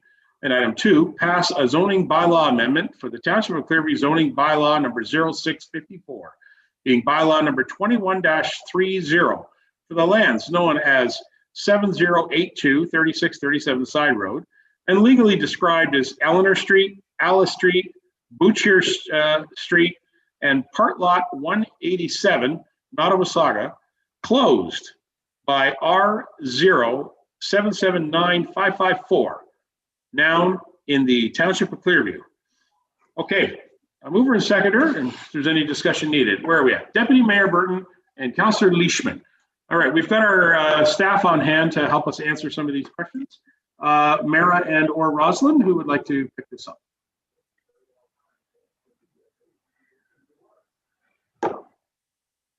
Yes, no? Yes. Go ahead, Ross. Sorry, I had a little glitch with my microphone there. Yep, sure. I'm just here to answer questions. As you mentioned, the public meeting was March the 8th, so not that long ago. This is obviously a project where we've been clearing up some property that didn't have even proper zoning on it at the time, so it had to be clarified. And so that's what this public meeting is about. Anything further then from councilors? Anything further from staff? Okay, thank you, staff, for joining us. Council, you've heard the motion. All those in favor? And that carries. Thank you very much. All right, thank you very much, members of staff and council. CS019, temporary private patios during the COVID pandemic for the 2021 season. First of all, let's get those patios open. Beautiful weather today. We've got to get the patios open. So let's get that happening. CS019, recommendation be it resolved that Council of the Township of Clearview hereby 1, receive CS019-2021 report for information. And item 2, endorses the protocol for permitting temporary private patios during the COVID pandemic 2021 season. A mover and seconder on this important motion. Mr. Broderick and the Deputy Mayor. Broderick and Deputy Mayor. Mayor Burton, would you like to speak to this? And or Dan, I guess, he's also responsible for part of this material. Go ahead, Mara. Thank you, Your Worship. So in this regard, these are for patios that are on private property. Dan deals with the ones on the public on public road allowances and that sort of thing. Fair enough. So really all this is just asking if council wants to continue with the program and extend it. What we've done is just sort of breaking down as many barriers as we can to make it easier for businesses to have patios open this year again. So really just looking for your endorsement on that if that's what council would like to do. Very good. Members of council, any questions to Mara? No questions? Oh, yes, go ahead, Mr. Lamers, Councillor Lamers. Thank you, Worship. When do you plan on starting this? Through your worship, Councillor Lamers, it can be effective immediately once council approves it. Okay. Any other questions for our director? No. All right. Thank you very much, Mara. And you're right. These are, of course, during the pandemic and part of the pandemic season. So if the pandemic is ever lifted, we will return to normal operations. All right, council, I've got a motion, mover and seconder. Are you prepared to call the motion? All those in favor? And that carries. Thank you very much. All right, council, we also have a bylaw amendment regarding Dickinson. Recommendation be it resolved that council of the Township of Clearview hereby 1, receive CS020 report for information. And item 2, approve and authorize the mayor and clerk to execute the amending zoning bylaw number 21-32 for lands municipally known as 2416, concession 6 North, Clearview, and legally described as concession 7 Northeast half lot 36, registered plan 51R25964, parts 10, 11, and 12 in the Township of Clearview. Okay, can I have a mover and seconder on this motion? Councillor Deneen and Councillor Broderick, thank you very much. Ms. Burton, do you want to speak to this motion as well? Certainly, thank you, Your Worship. So this is Nick Ainley's file. He is off today, so I'm here to answer any questions that you might have on this. I think it's a fairly straightforward application. We had the public meeting. We didn't have any concerns or issues raised at the public meeting, and it is here before you today with the recommendation to approve it. Right. It's in the very busy metropolis of the Bateau. Some of them call it the Upper Bateau and the Lower Bateau. So I think that would qualify as the Upper Bateau because it's on the other side of the track. So there you go. Anybody have any questions in regards to this report? All right, seeing none, thank you, Mara. We've got a mover and seconder, so I'll call the motion. All those in favor? And that motion carries. Thank you. All right. Thank you very much, Mara. Let's see here. Culture, recreation, and Parks, Culture, and Recreation. Hello, Terry. We've got the Stayner Downtown Open Space Improvement Update. So this is quite a good report and good drawings and maps in here, folks. So I'll read it, look for a mover and seconder. Recommendation be it resolved, Council of the Township of Clearview hereby 1, receive PCR 006-2021 Downtown Stayner Open Space Improvement Updates Report for information. Can I have a mover and seconder on this motion, please? Councillor Walker, Councillor Broderick. Very good, gentlemen. Terry, would you like to comment to your report and the update on the project? Absolutely, and thank you, Mayor Measures. Thank you. So 2 parts this evening. One, I wanted to provide council a quick update on the process of how we got here today. And part 2 is I did put together a bit of a PowerPoint of some pictures to show you folks where we're at. At that time, I'll share my screen with you all, and we'll get into a bit of the details of those designs. So again, very quickly, back in 2019, and I can't believe it's already back in 2019, but back in 2019, we started this process of starting the phase 1 of the downtown revitalization project for Stayner. We engaged with RG Burnsides, to look at the recommendations that were provided by the consultant. If you recall, there was a consultant that was hired for this overall plan, this overall vision. We took out phase 1 and we worked with Burnsides to capture what needed to be done as part of that project. From there, we quickly realized that a lot of the road work and sidewalk work and gutter work that is adjacent to the project should be looked at and investigated to see if it was worthwhile to do those renovations at the same time. And that was shortly after Mr. Perot got on board with Clearview Township, and he quickly was involved in that process. From that perspective, so we worked with Burnsides. We got all the permitting done, and today we're excited to show you all where we're at, and gather some ideas, gather back some feedback from council. As you know, the last council meeting we applied for a grant for this project. We haven't heard anything back from the government. We're very optimistic that hopefully we'll have a portion of our project covered by that grant. And then we may go out for either a request for proposal or a tender, and then the overall project will come back to council for final approval with the final financing and the final financing model that would be required to pull off this project. So, Your Worship, with your permission, can I share my screen? Please do. Yep. Okay. Our Kayla has assured me that I should be able to share my screen. Here we go. Do you see my screen, Your Worship? Just coming up now, yes. Excellent. Okay. So again, I just put together a bunch of pictures, for council's review. I stole some pictures from the consultant's presentation that they made back in 2018, I think it was, just to give council a bit of an idea of where we're at today. So you'll see here, the consultants was referring to 3 different projects.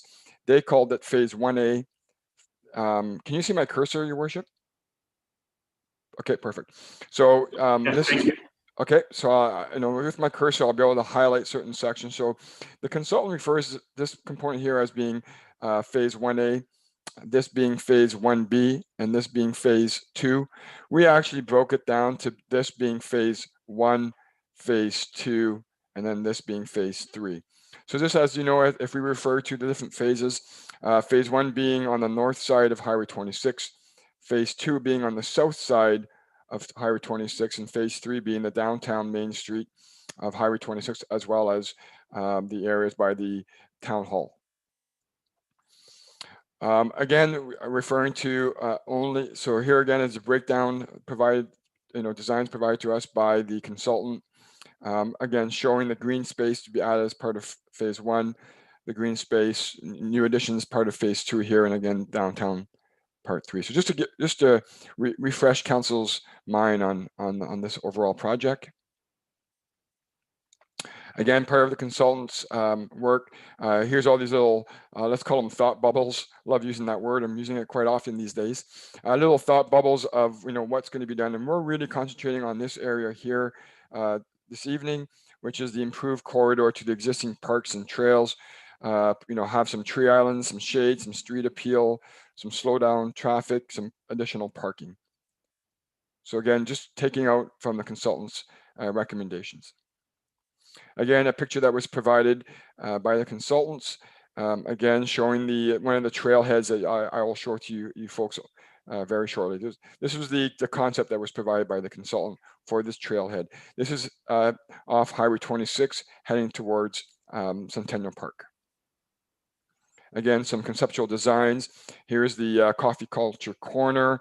Again, a little bit of an idea of what it could look like from an artist's perspective, with all the different colors and stuff.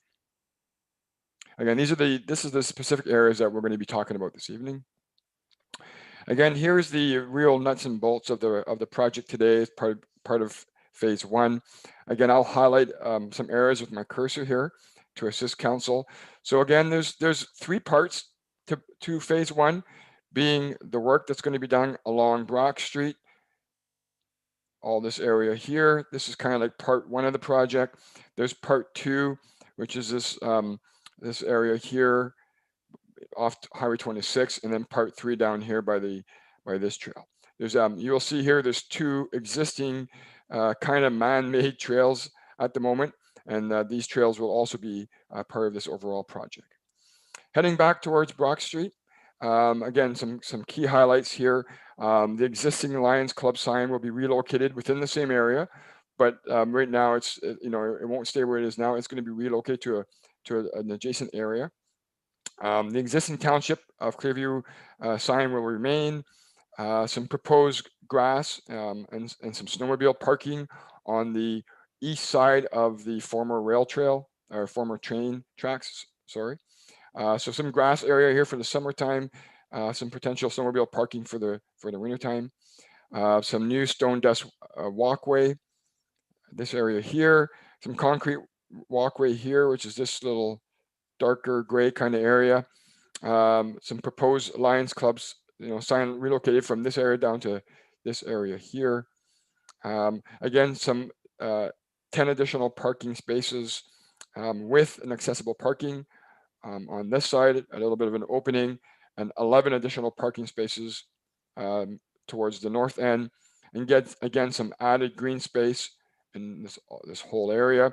A little bit of green space added next to the lot that the township owns next to coffee culture. Green that up a little bit. An additional 3 parking spaces here on the west side of Brock Street that will be added. So an addition of approximately 24 to 25 additional parkings that will be properly identified. Again, the existing space kind of goes halfway through the parking spot. So halfway is kind of like the trail side of things. Half of the parking spots is kind of the street kind of thing. And so that's why the Public Works Department got involved in that component. Again, a little bit of green space. In this area here, we're going to actually end up splitting the existing trail. So the one trail will split to go for, to have the snowmobile access and have their own designated trail. And then we'll also actually have a human trail to walk on along this area here to get to the space. So right now, if you'd walk there, we only have one trail and the former train bed. The tracks will be removed. This will be all cleaned up, and the tracks will actually be used as the snowmobile trail. And so we can split up people walking in the snowmobiles in this complete area. If we head over here to this little, oh, apologize. No, sorry, I got a really touchy mouse. Sorry about that. Here, this area here is by the Exit Realty, and I think this is the pizza place. So again, we're going to highlight this in a few minutes. I got some pictures to show you, but a nice little addition on this area here, heading north towards a bit of the parking area. This whole trail will include new lighting bollards, so approximately 2 feet high bollards. These little red marks identify the bollards. So this whole trail here will be nicely lit up for people to use. And again, a little bit of some more green space to be added in this little area. And again, I'll highlight this, and we're going to blow up these little sections for you very shortly. And then a third spot, like I said, over here by the, I think this is by the French Fry Place, if I recall. Again, we're going to highlight this, but some new concrete driveway here. And again, there's some existing concrete steps that are going to be phased into this location. Again, some limestone screening trail along this whole path here. Right now, if you walk there, you'll see there's a bit of a man-made path, I guess you can call it. Now it'll become a bona fide trail. And the whole intent here is to have people walk from the downtown core to our parks and have it nicely identified, have nice trails for easy access. Again, I'll come back a little later, Your Worship. I'll get through these pictures, and then we can always, Councillor, if you have any questions or if you want me to clarify anything, we definitely can. Again, highlighting these 2 little area enlargement. The first one's called enlargement A, enlargement B. Again, here on the bottom left, as part of enlargement A, you can see the some added brush, some trees and some brushes will be added to this area, making it, beautifying it up, and a little bit of some green space. Enlargement B is by the Exit Realty location. Again, highlighting some brushes and some trees, additional green space heading towards that trail. Again, blowing up the that coffee culture corner, for lack of a better word. So again, you can see here how the sidewalk is blended in. The former rail trail, train track will become the snowmobile trail. You can see here the human trail, which will all be cement. It'll be fully accessible. It'll be a nice little addition with a lot of green space and shrubs. Again, you can see the accessible parking, first parking here. And again, the parking has access to the trail and of course the street. This is the exit realty section. Again, for lack of a better word. Again, a little bit of some benches here, nice curved up benches, a little bit of a, I forget the word they use, trellis, I think it's called, in this area. And I have a bit of a side view that you'll see in some trees, and it'll really beautify the downtown core. Oh, again, I'm just going to go back to this picture here, Your Worship. This is the idea of the trellis heading to that trail. Again, I put in here the cost estimates. So RG Burnsides has provided some cost to the overall project. They're estimating the project costing approximately in 2020 dollars, $688,000. Of the 688, you will see here the road works as part of Part C, and the storm sewers as part of Part D are included in this overall project of $229,000 and $113,000. So this is the road work specific, and the rest is all park related items. And the last page I have here, again, just the full details of the actual road works that's required. I don't know if Mr. Perrault wants to comment on this as well, but you can see here how RG Burnside has broken down the roadworks portion from an engineering perspective. So I'll stop sharing, Your Worship, so you can see all the council members. And so that's a little bit of give council a bit of an idea of where we're at the moment with the phase 1 of the overall project. And I'd be happy to answer any questions that council may have. All right, thank you very much, Terry. Obviously, it's a really big project, and I appreciate you and staff making the effort to kind of carve these up into phase 1, phase 2, phase 3, et cetera, to first of all, make it more efficient, and second, to lessen the impact to the business core. Constantly, if you wiped it all out and did it all at once, it would be mayhem. So thank you for that so far. And also remind council and the public that we put some money in the budget and that's been approved for this year to get some work done. So hopefully we can get some work done, and also hopefully we get some funding from that grant application. That'd be great. All right, there are some questions. I saw Mr. Broderick has card, and I'll look for anybody else making my list. Councillor Leishman. Okay, go ahead, John, and then Tony. And then Robert. Thank you, Your Worship. I got to say, Terry, it really warms my heart to see this project moving along. It's something we've needed for a while, and this looks great. One of the questions that actually came up at the recent Chamber of Commerce meeting was in regard to this and the proposed Chamber of Commerce sign. And the question was the sign going to be part of phase 1 on the north side of Highway 26 or on the south side of 26 being part of phase 2? Good question. That was a well-discussed topic for many years around here, that sign. Terry, that's in your court. Yeah, thank you, Your Worship, and through you too, Councillor Broderick. Yeah, the original intent was to have the sign being part of phase 2, being on the south side of Highway 26.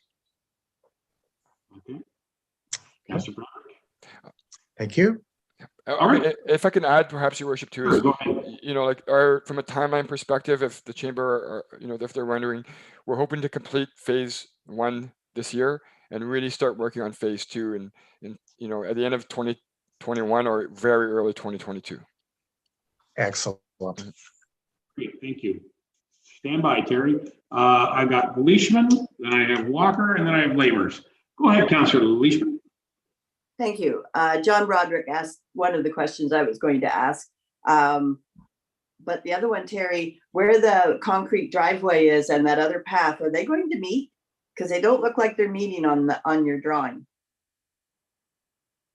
Sorry, Can I share my screen again and you could just show me where you're? Yeah, okay.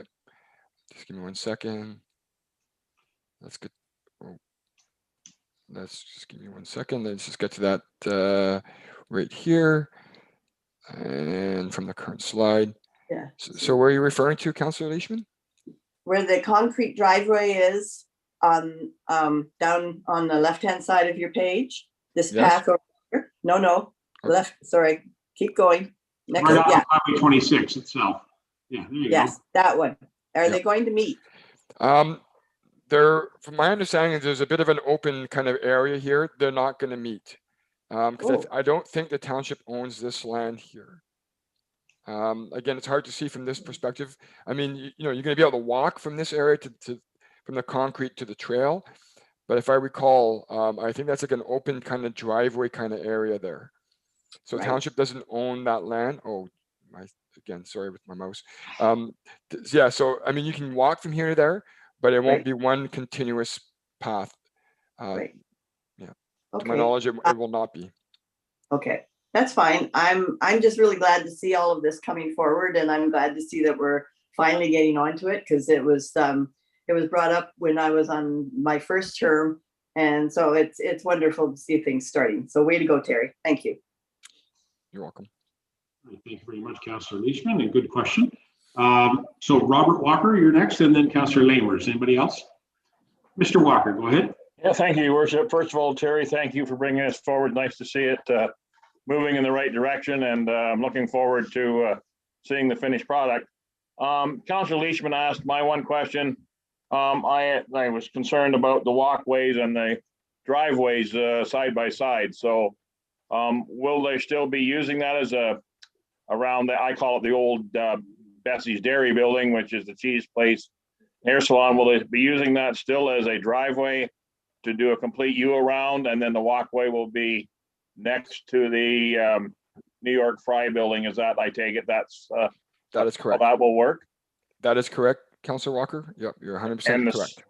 And then the same at the Exit Realty and the other driveway there, then that goes in beside the pizza place. They'll just be side by side. Will they have some type of a safety fencing or something along then to separate? I'm thinking younger kids going back and forth down through into that area. Okay, let me share that screen again. So just to make sure that we're talking about the same location. Give me 1 second here, share. So again, you're referring, Councillor Walker, to this area here, right? Yes. This yep. So will there be a fencing you're referring to on the east side here? Is that what you're referring to? A fencing between the driveway and the walkway. The driveway and no, I think it's just going to be open at this point. Because you're coming off at 26, and that driveway beside the pizza place is there. Yep. And I apologize. Yes. So yes, the pizza place are going to be keeping their existing driveway. Yes. Here. Yes, and there will be some like a metal, like a fencing to delineate those two areas. That is correct. That is correct. And yes. The same fencing, the same down in the other walkway too. Yep. Same thing. Okay. Yep. Now the other question, you talked about the lighting. You said 2-foot-high bollards. Yeah, on this trail. Do you think they will survive? That's a very good question. I'm wondering if we should be higher than the 2 feet. That's all. Yeah. Just a question. Just bring it up now, not later. Yeah, there's through Mayor Measures to Councillor Walker. You know, the style and the height is still to be determined. I mean, it's a recommendation from the engineers that it'd be about 2, perhaps up to 3 feet high. You know, it'll have like a nice new modern look to it. So, you know, according, you know, our research and according to the engineers, yes, they should last.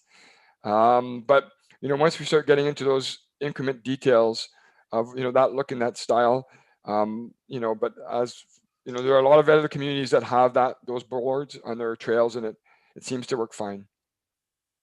But again, you know, you never know with the damage, with the people. Every community is different, you know. But it should last. Fair enough. Fair enough. You know, we need to have them vandal proof and ballistic proof, perhaps. Councillor Lamers, you're up next. Is there anybody else with questions on this report? Councillor Patterson. Okay, go ahead. Councillor Lamers. Thank you, Worship. Terry, it's good to see that Coffee Culture's parking spots are getting pushed back to the north away from 26. That's a good thing. And on enlargement B, you gonna put any picnic tables or picnic areas in that green space? Let me share the screen again. Let's go to enlargement B. So in this, the intent was not, through you, Mayor Measures to Council Neighbors, the intent was not to put picnic tables in there. It was mainly going to be a walk through to get to the Centennial Park, which will have the tables. But presently we were not going to add any tables, but we were going to add these little benches here, these little round curved up benches in this little round section. But there was no plans to put picnic tables in this area at this point. No other benches in the green space neither, besides those two up front? Not at the moment. Maybe once we get going, Council Neighbors, once we start building it, green it all up, make it look nice and pretty, we can always add more benches or tables after the fact. But part of this at the moment, the intent was just to green it up and pretty it up and make it a nice little walk through to get to the park, and have people try to congregate at the park area versus congregating at this area here. Councillor Lamers, you're done there. Thank you. Okay. Councillor Patterson is next. Is there anybody else on this question? Go ahead, Tom. Thanks, Terry. On your drawing L100, the first one. Yep. It looks like the proposed area includes the portion of the trail that goes over the stream in Centennial Park. Okay, 1 second. Let me show this again. L100. Are you talking about the very first drawing? No, this is the L100 right here. Okay. Right. So go right up to the north end where the extent of your proposal, it looks like, because just from the bends, it looks like the trail is, that area goes over the stream, the much talked about bridge. Oh, well, so you're talking about this location right here, Councillor Patterson? Yeah, right up there. Does that include the renovation, repair of the bridge, or? It does not. So, Councillor Patterson, there's two bridges that are famous down here. Yes. There's one on the right, which you can, if you follow the snowmobile trail and you follow my cursor, this goes to the bridge that is managed and occupied by the snowmobile association. And then there's a people bridge on the left side here that we maintain as part of our park duties. That's the one I'm talking about. Yeah, so no, these two trails here will hook up with the people bridge, but not the snowmobile bridge. But will the bridge be left as it is or be renovated? These plans has it that the bridge would stay as is. That bridge, Councillor Patterson, is in excellent shape. We actually did some pretty good work to it last year. All the platforms got replaced. All the steel railings got repainted. Okay. This is the bridge that looks really, really good. The one that doesn't look good is the snowmobile bridge. This is the one that, so you did that in 2020 during the pandemic? Correct. Okay, well, I haven't seen it since then. Good, thanks for that. It's in excellent shape. Thank you. You're welcome. Yeah, it's a great spot to go for a walk, and that little bridge is in excellent shape. It's sort of right behind the Kinsman shelter that was built down there, the little building. Your Worship, if I could just add to the bridge talk very quickly, there's actually 3 bridges in that park.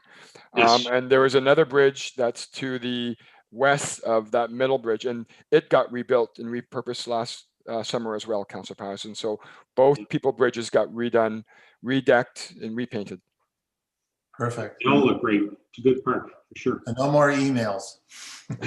Well, I can't guarantee that. I can't guarantee that, no. Thank you, Councillor Patterson. Is anybody else with any further questions? Dan, I see you're along here. Did you want to contribute to this discussion? And I know your department will certainly be paying attention to the work right on Brock and maybe some of the little bit of work there on 26. What do you think of there, Dan? Thank you, Your Worship. I just wanted to, there's a discussion about bollard lighting and such. So okay. If anybody's been on the newly created sidewalk we finished before last school year, this school year, 2020 school year, We installed bollard lighting along that pathway as well, that walkway. So they're about 7 or 8 bollard style lighting. So they get sunk into the ground pretty well, and it's out of sight over there, and we haven't had any issues to date. So knock on wood, but that would be very similar to those lights over there. Very good. Okay, that's great. I have not walked on that trail at night, so I don't know what that one looks like. I'll take your word on it and maybe take a visit there sometime. Thank you very much, Dan, for that. If there's nothing further from members of council, I've got a couple of questions and comments for Terry. Terry, looking at the overall plan, one of your first maps that you put up, you don't have to re-show it, but okay. Just to be clear, council approved in principle this entire project, but all of the details of each project will evolve as we get into the design standards. And this is a really good result of that. Some of the original drawings actually showed parking on the east side, or sorry, the west side of Brock Street instead of on the east. And so I just want to point out that some of those original drawings, which are still part of the record of this township, they are being amended and edited and fashioned to suit the actual conditions of the properties that are being renovated. Is that correct, Terry? Very well said, Mayor Measures. It's 100% correct. Okay, thank you very much. Now, on that point, though, I would ask that, of course, Terry, you and your staff and engineering staff from Burnside, as well as Dan and his staff, you would, of course, make contact with all of the any and all adjacent property owners as we build these design standards out and actually come up with the actual design. So certainly that pathway that's going to be next to the pizza place there and the other sort of joint use or shared use property going down beside the French fry place.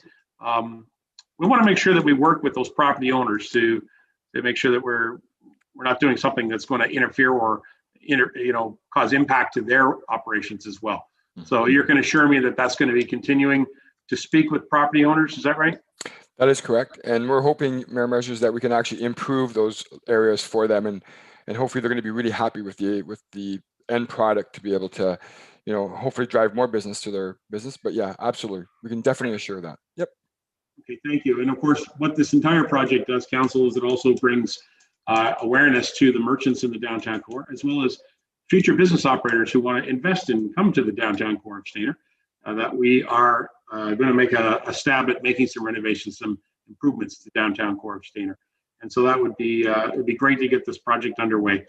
I honestly was hoping that the mud parking lot that I like to talk about over there at Coffee Culture would have been repaired by now. But let's just say by next winter, we'll have some pavement. Is that what we're aiming at? Is that what we're aiming for, gentlemen? Dan, Terry? That's what we're aiming for, if not earlier. All right, if not earlier. I appreciate that. All right, council, a good discussion. I'm glad we're having this discussion. Terry, thank you again for your presentation. Council, any further questions to Terry or Dan?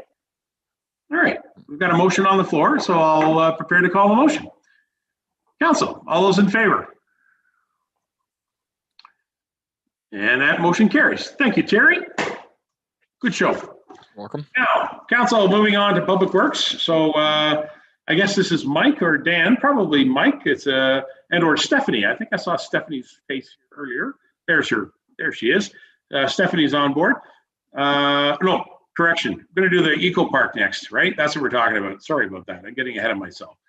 PW 007, Friends of the Eco Park Terms of Reference. Recommendation be it resolved.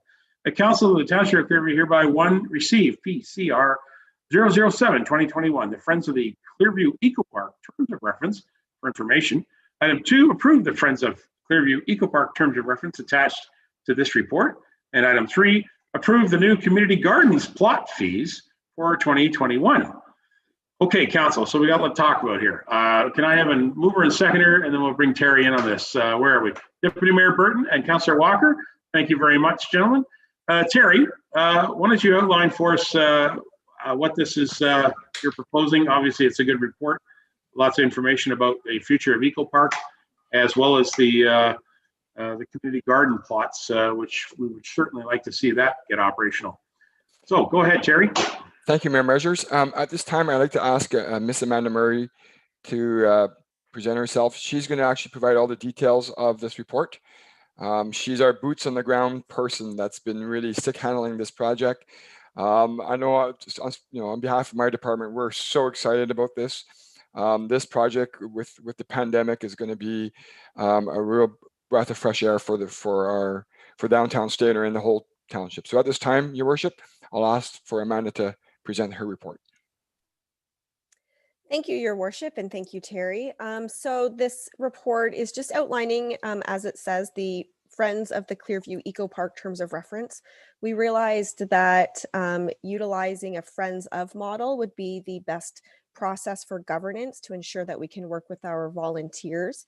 The goal or the mission statement as outlined in the report is to be dedicated to the growth and sustainability of the Clearview Eco Park as a native tree, plant, bird, and bee sanctuary by providing valuable services to maintain the community garden and naturalized areas and promoting year-round opportunities for community activities and education that will benefit our local residents and visitors.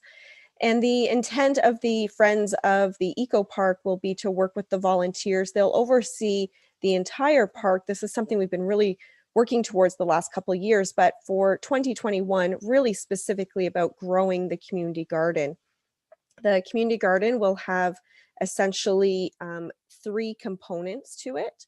The first will be raised garden plots. They're 48 inches by 96 inches raised garden beds available for rent by the general public, a Clearview resident. The second form of gardening opportunities will be accessible garden beds. So those are raised planters, approximately 32 inches off the ground, to allow individuals with disabilities to enjoy the benefits of gardening and being outdoors and to benefit the community garden. And then the third component, which is really something that the volunteers will be the owners of, is the actual community garden portion. So those are the large communal garden plots where volunteers will be able to work. They'll grow fresh food and fruits and vegetables, give back to the Clearview Stayner Food Bank, as well as work under a philosophy of a take what you need, so that if there are individuals that are volunteering their time and they do happen to be food insecure, then they'd be able to access some of that fresh produce. It's really exciting. Again, like I said, we'll have a group leader. Right now, we do have an individual. Her name's Carol Vaughn. Her and a team of 5 volunteers already have stepped forward. And in order to give our department a little bit more authority to work with them and to get this community garden process up and going, we thought good governance would be to have a terms of reference place.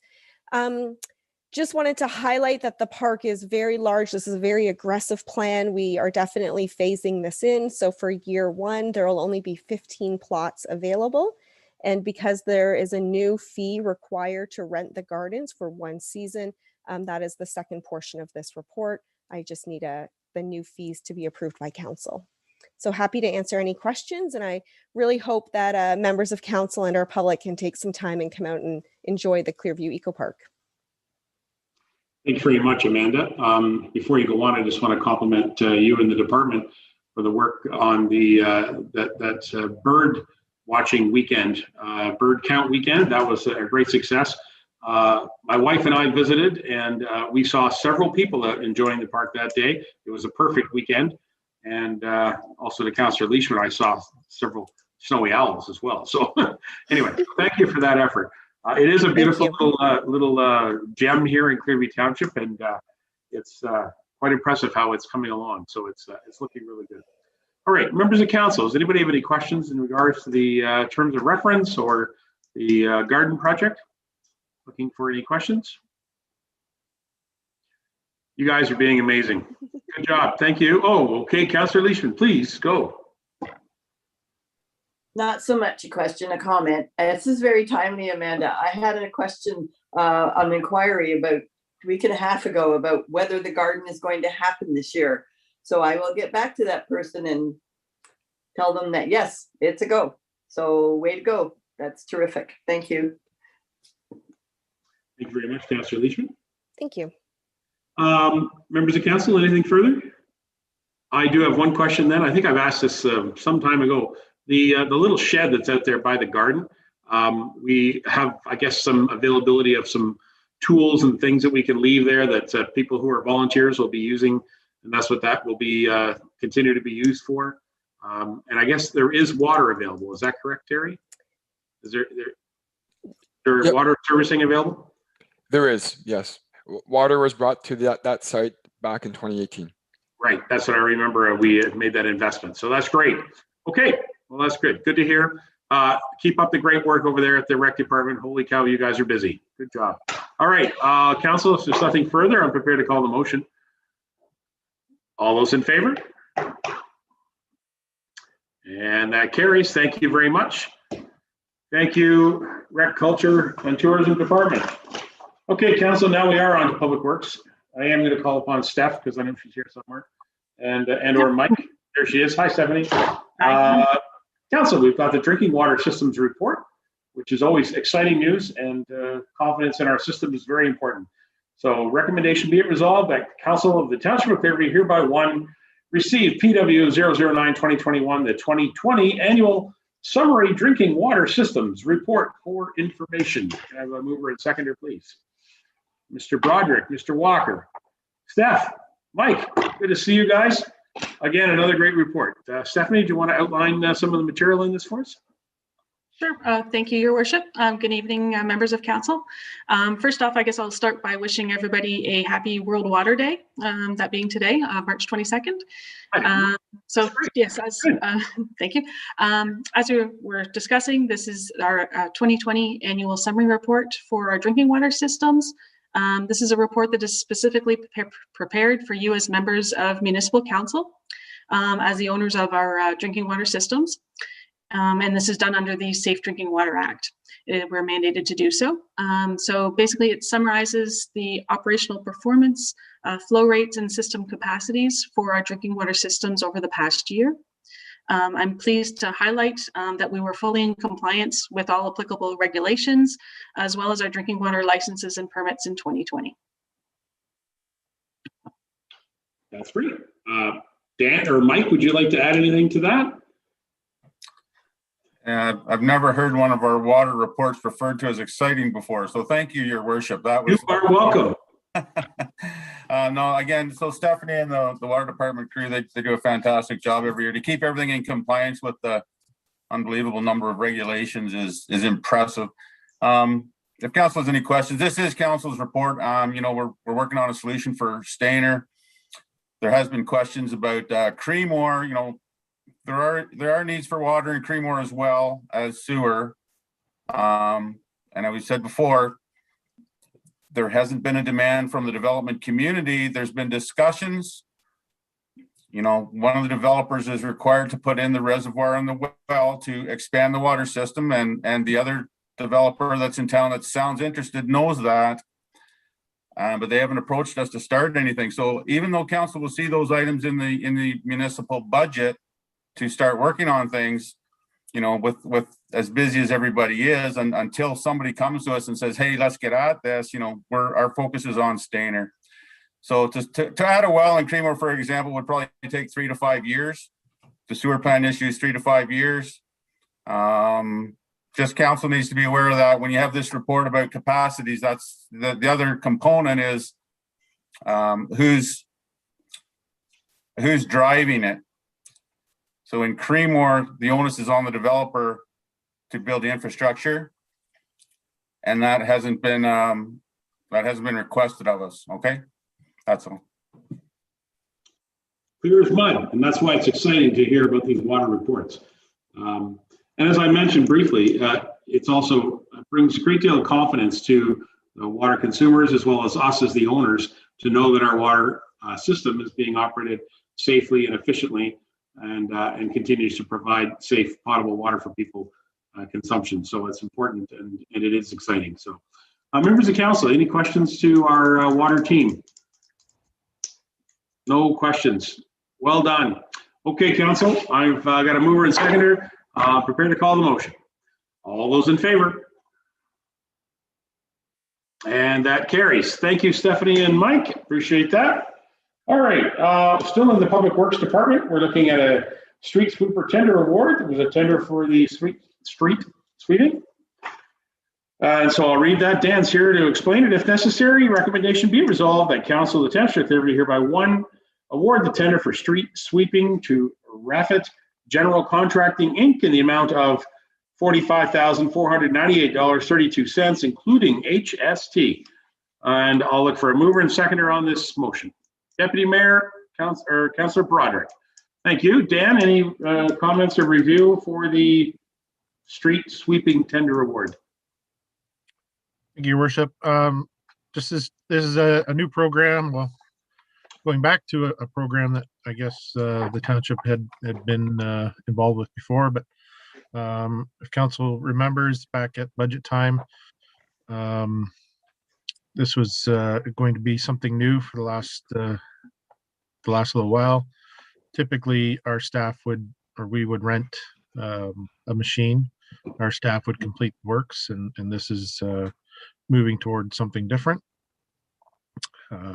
Our staff will still be cleaning sidewalks and paved boulevard areas and other areas that we would need to clean up. But this contract would be for the roadways and large areas. So.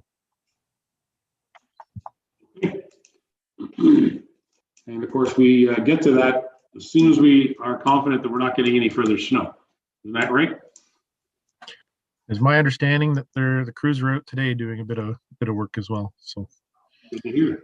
Maybe they're confident that we're not going to get any more snow. Well, you know, it's always good to trust the crew that are right on the ground, as they say. So I'm glad to hear that. Councillor Lamers, I saw your card flash. Was there anybody else? Tom Patterson. Okay, Councillor Lamers, go ahead. Thank you, Worship. Through Dan. Do you have tender dates, a timeline for them to work in? And you're not going to have the freedom contracting them in as you did having your own machine. Go ahead, Dan. Through your worship to Councillor Lamers, yes, there's definitely dates in the tender that the contract will have to meet. As far as freedom, yeah, I suppose if we had emergencies, we can get a sweeper to go at one location or the other. This hopefully will get done quicker. They're required to have 2 machines in the township sweeping at any given time, versus 1. So, I guess the flexibility would be in, having them go to certain areas when you wanted them to. In my experience in the past, it's typically not an issue. The road is the road is the road, and you want to get swept in a certain scenario, a certain pathway for them to sweep. So. Thank you, Councillor Lamers. You completed. Yep. Okay. Councillor Patterson is next. Anybody else? Yeah. Go ahead, Tom.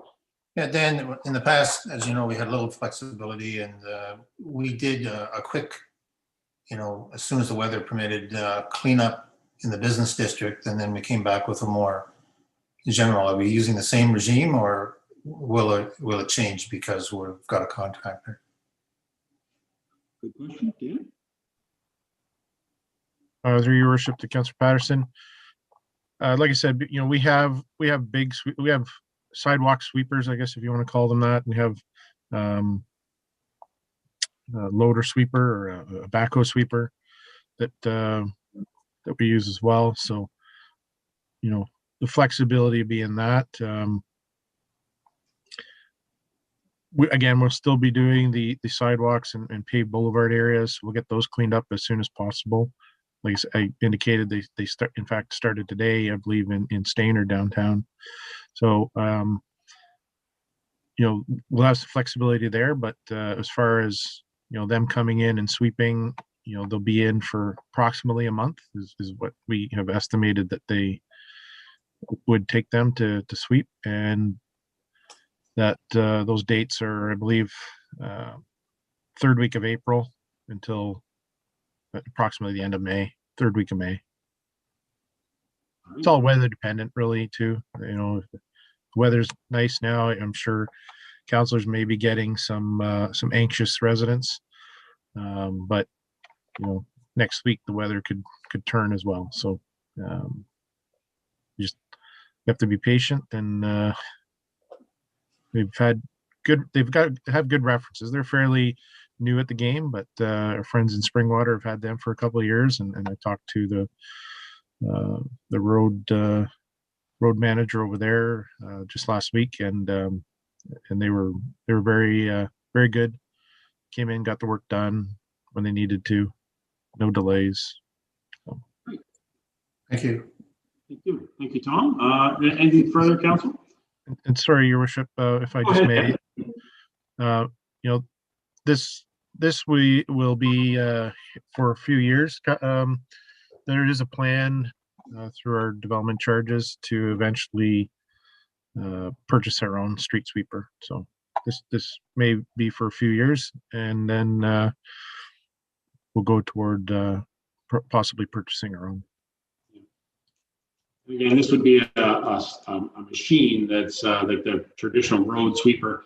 As you mentioned, we already have some sweeping equipment that goes on our sidewalk plow equipment, as well as on our backhoe equipment, and so on, right? This is something down the road that we'd be looking at in a purchase situation, right?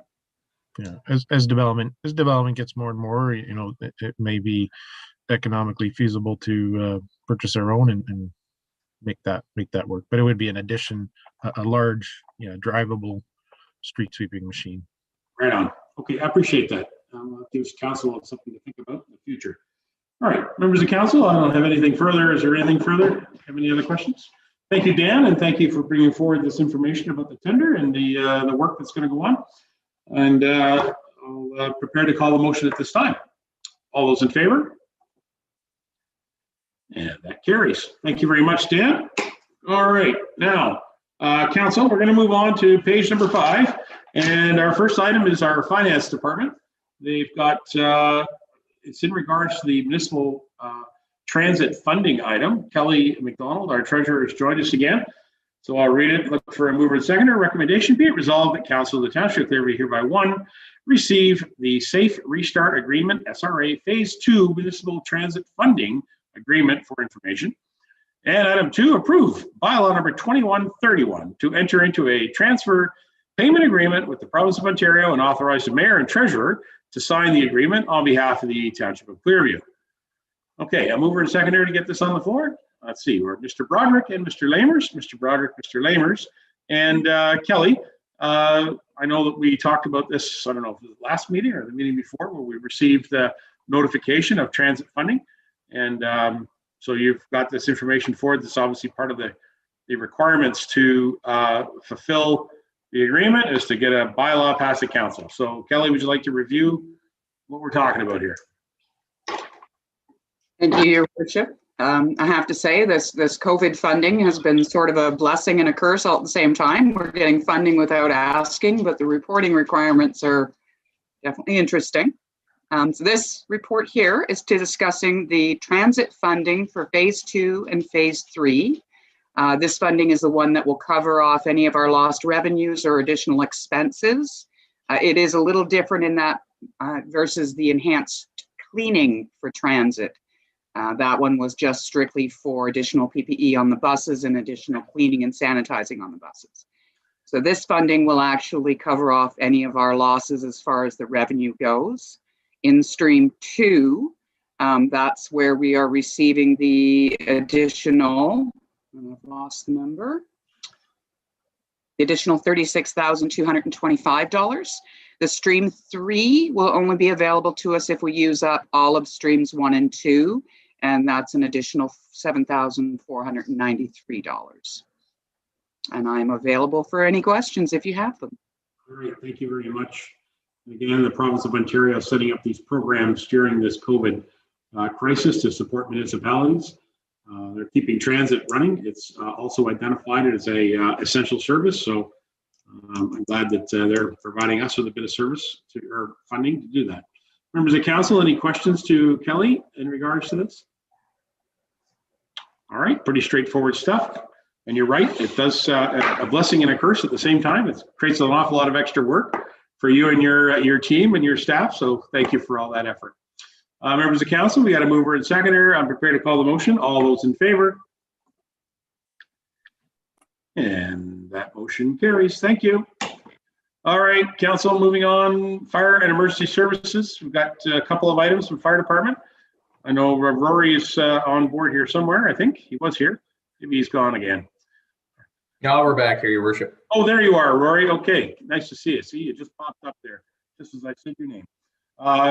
Okay, Chief, I've got the recommendation. I'll read it. Recommendation, be it resolved. Council of the Township of Clearview hereby one, receive FD 001-2021. It's a request for quote for a master fire plan for information.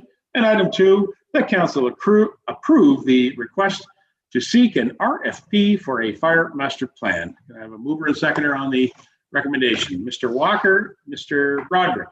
And Chief, I know you've talked about this in the past. We did have a conversation about this at the budget session, and glad to see this here. Would you like to comment on your report? Sure. Thank you, your worship. So just real briefly, as outlined in the report itself, our master fire plan is a little past due. It was designed as a 5-year document created in 2014. It was deferred as a result of COVID in the past year, just due to the interaction that's required to get it completed. With that being said, there's been some significant changes in the municipality. There's been some significant changes in the fire department itself, and we feel this is probably a good time to go ahead and proceed with this. One other thing that I just want to make a slight little addition to this as well is it's just been mandated down to fire departments and municipalities that we do need to complete a community risk assessment, which is essentially basically a marriage of the two information. So I thought, you know what, holding off a little bit to try and get these two completed at the same time, where the information and fact finding is the same we can have it all done at the same time. The community risk assessment is also a 5-year document. It does need to be completed by July 1st, 2024. However, I think if we're already going to be down this path and we're hiring a consultant to retrieve the information that we need for the fire master plan, I thought it just made sense to combine the two. So, right, so are you asking for us to do a small addition on the recommendation to include the risk assessment work as part of the RFP process? Yes, I am, your worship. I actually just kind of come up with that over the weekend there, so that's why there was no amendment to my my report. Okay, if I can go to the mover and seconder, are you comfortable adding that as an item 3? That okay, I'm getting some hands up. Great, thank you guys. So we'll add an item 3, Madam Clerk, that'll include the additional risk assessment evaluation for the fire master plan work. Is that correct, Rory? That's correct, your worship. Okay, great. Thank you for adding that in. I think that's a good item to do that. Okay, and the last thing I'd ask you, if you don't mind, Chief, you say this could be several months, right, to complete this. So council could receive this later on this year, or would this be a 12-month project, you think? Ideally, I would like to have it completed in the 2021 year. Sure. I'm just, because there is a interaction component with all the firefighters, and if we look at the one that we did in the past, there was, extensive interviewing. And I think, based on the number of personnel we have to interview, it does certainly present itself that we could do it on Zoom. However, I feel, just based on the investment of our firefighters, that they deserve to have a face-to-face meeting. So, should things loosen up a little bit, I would like to anticipate that this would go out for tender probably towards the end of the summer, with an expected 3 to 4 month completion period. Okay. All right. Well, just keep council up to date, if you would, on any of the challenges as you move this project forward. It's a very important document as well to keep us going. Any members of council, any questions to the chief? Yes, go ahead, Tom, Councillor Patterson. Yeah, just to Rory, Chief, you have an estimate for the risk assessment? I assume it's not large. You didn't give us a number, but. No, and through your worship to Councillor Patterson, my anticipation is, and just speaking with a couple of other fire chiefs who have completed their risk assessment, that ideally we were looking at about a $35,000 to $40,000 cost for the fire master plan, and it is expected that the risk assessment, based on the size of our municipality, is probably going to sit somewhere in about the $7,000 to $10,000 range. So ideally, the two projects combined should still fit within the allotted $50,000. All right, that's a good answer, and I appreciate that. Thank you, Councillor Patterson, for bringing that up. And we look forward to seeing the results of that. Anything further from council? All right, thank you, Chief. Okay, council, you've got a motion. It's amended, and mover and seconder. So I'm prepared to call the motion. All those in favor? And that motion carries. Thank you very much, council. All right, Chief, we've got another item from the fire department. It's in regards to the Clearview Fire Safety Grant, and a recommendation be it resolved that the fire chief be authorized to accept the 2020-2021 Fire Safety Grant in the amount of $8,000 from the Office of the Fire Marshal, announced on March 11th, 2021, to assist in addressing challenges associated with training, virtual inspections due to the COVID-19 pandemic. Always good news. Can I have a mover and seconder? Mr. Lamers and Mr. Walker. Mr. Lamers, Mr. Walker. Chief, that was good news. I did see that announcement. Is there anything you want to add?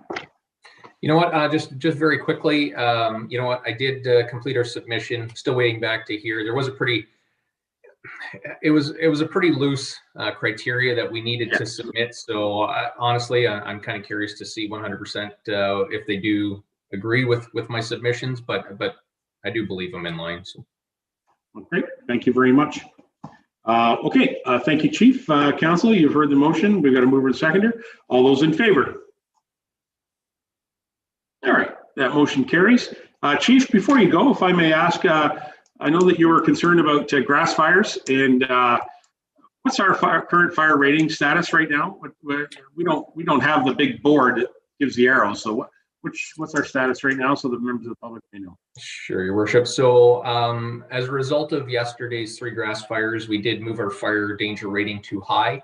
And you will find that is consistent with all of our neighbors in Springwater, Wasaga Beach, Collingwood, and Essa. Okay. Hi. Please be careful out there, folks.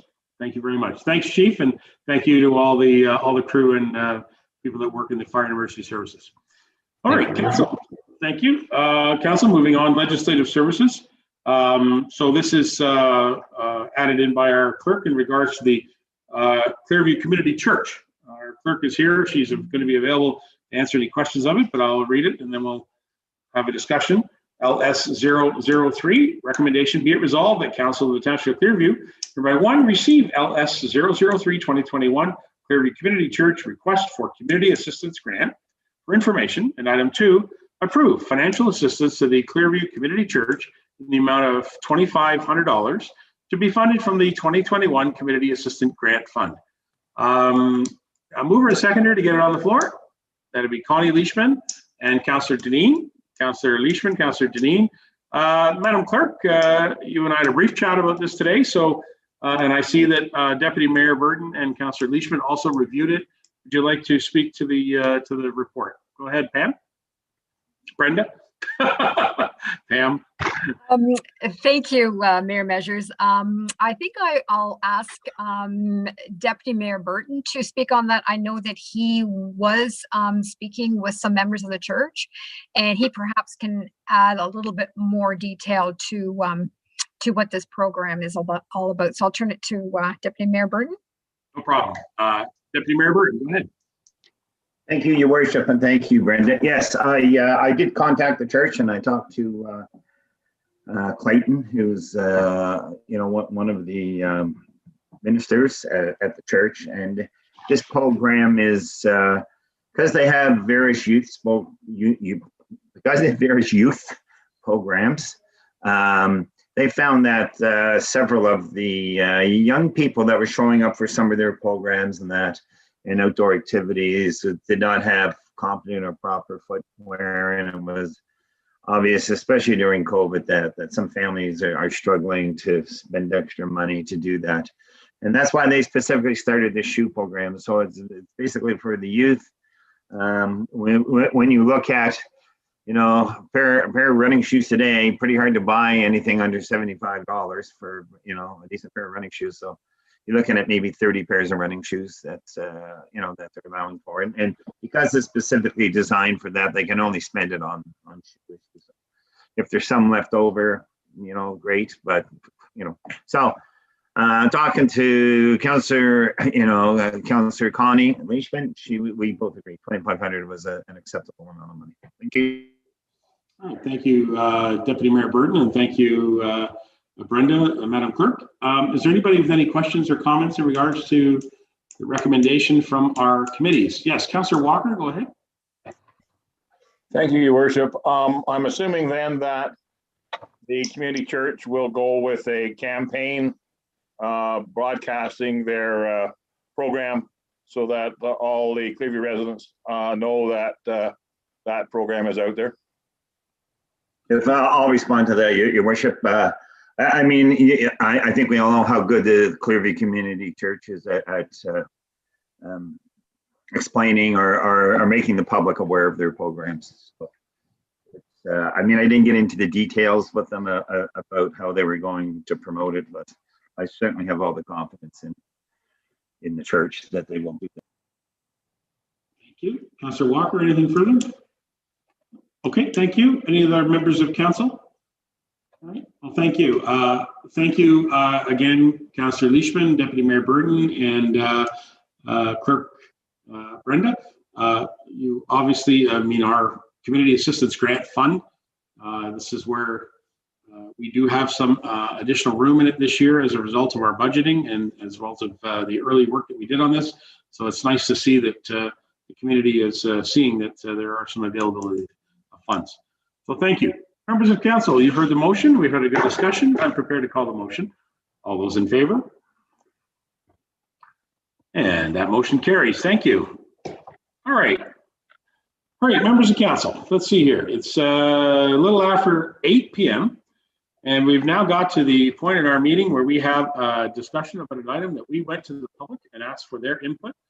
We did surveys, there was video work done, there was electronic surveys, there was comments given, there was comments written down. It was obviously well discussed. Certainly as your mayor and when I attended media presentations, I was asked about this quite a bit. The ward boundary review and the council composition review. So I'm going to read the recommendation and I will pause at the option and then we'll have a discussion. Recommendation, be it resolved that Council of the Township of Clearview hereby 1, receive LS 004-2021, the council composition review for information. And item 2, proceed forward to a public meeting with option number blank. So I'm not calling for a mover and seconder, but I've read it so we can have a discussion. I know that Brenda is still with us. Now, our former clerk, Pam, worked very hard on this report. And as you know, council made several presentations to us about this, as well as our communications staff. Drew was involved in helping to put together the video and the survey work. So first of all, there's a lot of people who have contributed to this. And I want to thank all the members of the public who did participate in the survey and give us their comments. So I'm going to go to Brenda first. And Brenda, do you have any comments about the report and the results of the survey work? Thank you, Mayor Measures. This was really work that was done between Pam and Kayla. She provided a tremendous amount of work on this. I really can't say that other than take some calls that people had made during the time the survey was out, trying to address some of the issues that they had, questions of what it all meant. I really didn't have anything to do with this, so I have asked Kayla to, if needed, to provide some information, because she certainly is much more familiar with this report than I will be. So give Kayla the credit on this, because her and Pam, this was Pam's last report that she did provide. So I'm sure that Kayla will have much more information on this than I will. So if you have some questions, maybe throw them over Kayla's way. All right, well, don't get away so quick there. You can't get away too quick. There are going to be some questions, but I do want to acknowledge Kayla. Thank you for joining us, and thank you for your work on this project. I regretfully didn't acknowledge you in my first round, but no doubt in my mind that you were a huge contributor to the success of this survey work. So thank you, Kayla. All right, I've got some members of council. Thank you very much. Thank you, Kayla. Don't go away. Sorry, Mayor Measure? Yes, go ahead. Can I just say, if you are going to if you're going to speak on this, I would suggest you get a mover and a seconder to put this on the floor.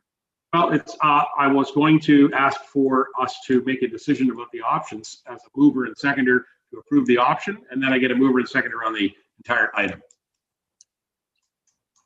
Just my suggestion, to get a mover and seconder to get the motion put on the floor to discuss the options. Absolutely, we can do that. Deputy Mayor Burton, would you move that we put this on the floor? Go ahead, Deputy Mayor Burton. And Councillor Janine seconding the motion to ask for the options to be discussed, which will then complete the original motion, which does not have a mover and seconder at this time. Okay, so that's on the floor to have a discussion. Now the Deputy Mayor and then Councillor Patterson. I have you guys already written down. Anybody else? So I'm making my list. Okay, go ahead, Barry. Thank you, Your Worship. So a couple of comments, and then I'll make some other comments. I was surprised that only 342 members responded to this. And we're a population of 15,000 people, give or take. And we had 342 respond. I thought we'd have a bigger response. I will say, of the people that responded, clearly there is a favor to stick with the ward system. When I'd be in the grocery store, whatever, people would come up to me and say, "Oh, keep the ward system, keep the ward system." So it was very clear to me that there's favoritism towards the ward system. The issue of whether it's 5 wards or 7 wards is a little closer decision. So, but I think the reality is, you know, the options we're really discussing is 5 wards with mayor and deputy mayor, or 7 wards with mayor and deputy mayor. From what I can see, didn't look like there was too much support for at large. So when the time's appropriate, I would be willing to move option A, which is a 5 ward with the 5 councillors, deputy mayor and mayor.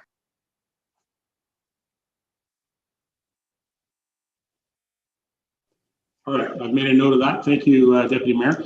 Go ahead, Councillor Patterson. Then I have McKechnie on the list. Is anybody else? Go ahead, Tom. Yeah, thank you. Yeah, I had a brief conversation with the deputy mayor. I had a question on the RGR. Council will recall back in December when we did we approved the Cleaver Clerk's first proposal that got us into the promotion of this, that we were anticipating, we were hoping the Simcoe County would make a decision in terms of their representation. And I understand, and I hope the deputy mayor will expand on this, so I won't get into it. He knows best. I know that there's something coming on tomorrow from the region, which may be germane to our conversation tonight. I was hoping that we could get down to 5 councillors back in December, where we could have 4 wards and a mayor, and because the province was looking for significant change to our municipal composition, and I was hoping that the county would cut the representation down to 16 plus some number, whatever they did with the warden, etc. Well, if the deputy mayor will expand on it, but my understanding is that's not going to happen anytime soon. And I think we're on our own in terms of doing something to adjust the composition. So I support the, while I'm disappointed that we can't get down to the 5 number, which would be 4 councillors plus a mayor. I think the next best option right now is A as well. And the only hesitation I have, and so I'm interested in the other comments, is I hope this isn't a kind of a half-step measure on our part. In other words, if the county doesn't move to make a significant change, they stay at the mayor, deputy mayor representation, and the province doesn't come in and say, nope, that's not good enough, and gets us into another step. So the only hesitation I have is there, should we be waiting? We've been waiting for a long time. So I'm hoping that this is it for the next term, and hopefully going forward. So I appreciate the comments from the deputy mayor and the mayor versus the county's position, and I'd ask the council members to keep this in mind, that we might be at this again sooner than later if the province doesn't like what the county did.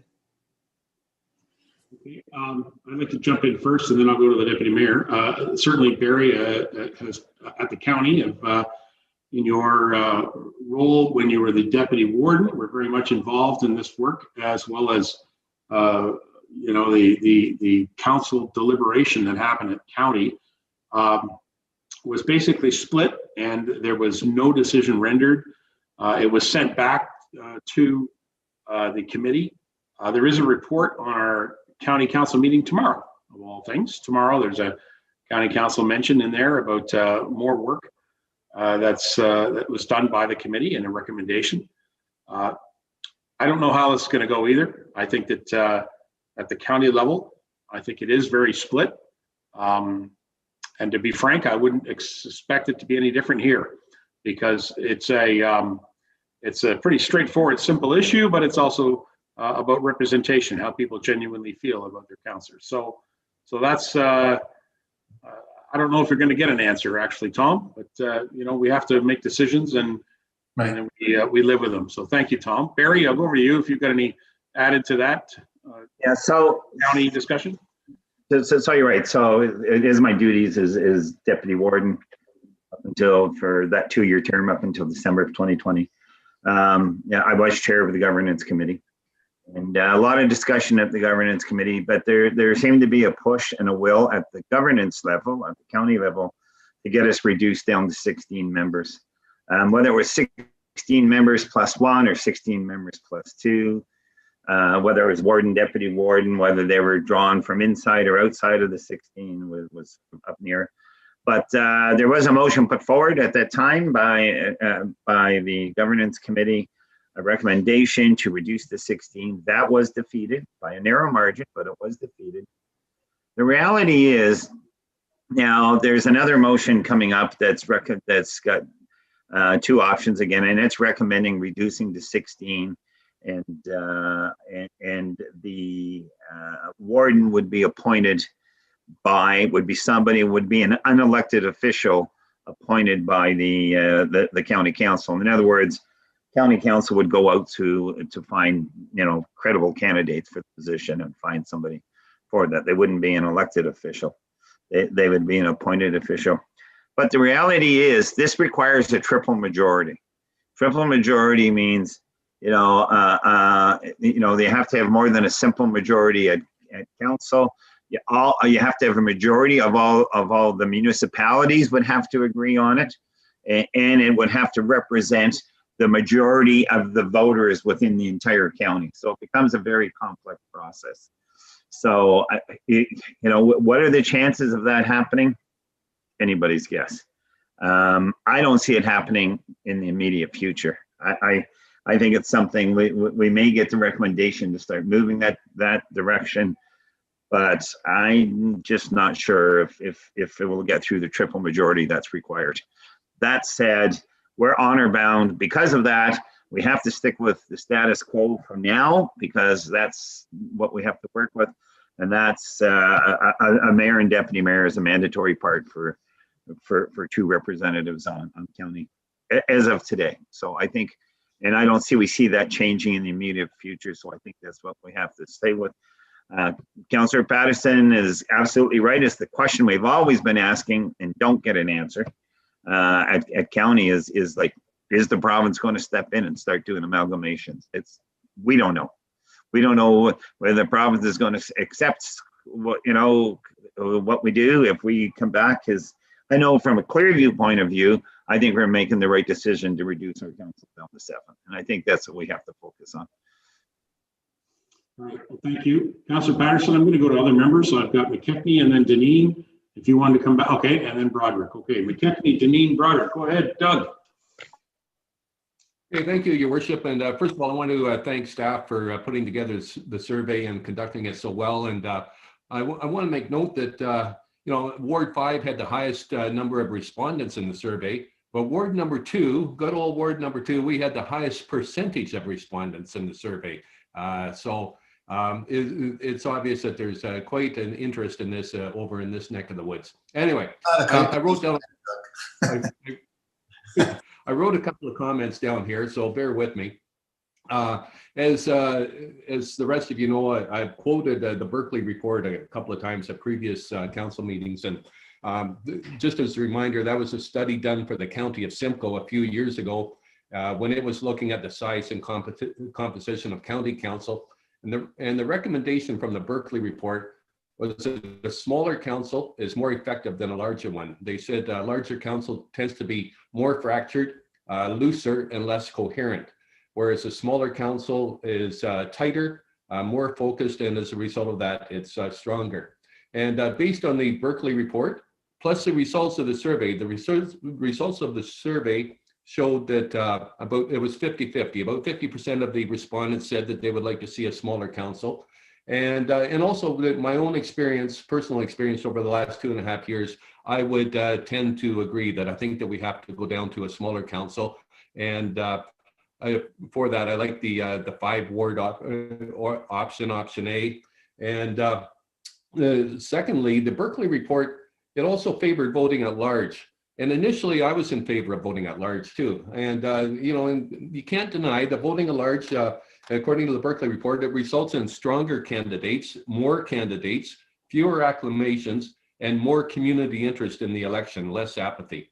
And it also allows the residents to approach more than one councillor with their concerns. For instance, if a resident in my ward approaches me with a concern and they're not satisfied with the answers I give them, then if we had voting at large, they would be able to approach other councillors.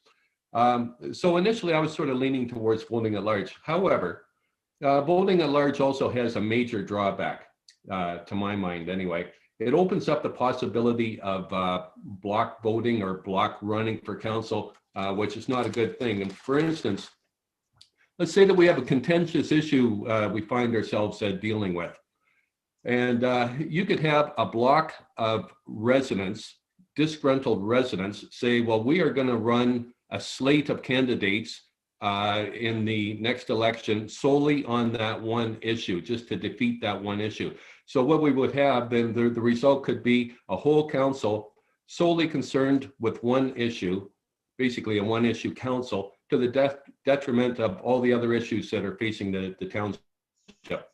Also, the results of the survey showed overwhelming support to retain the ward system. So I think that we have to respect the wishes of the community. So I would agree with the rest so far that option A would be the best option, and that we go with the 5-ward council, including the mayor and deputy mayor. And that would be my suggestion. Thank you. All right, thank you very much, Councillor McKechnie. Each of us will have a chance to speak here next. And I have Deneen, Broderick, and Walker. Councillor Deneen. Thank you. Go ahead.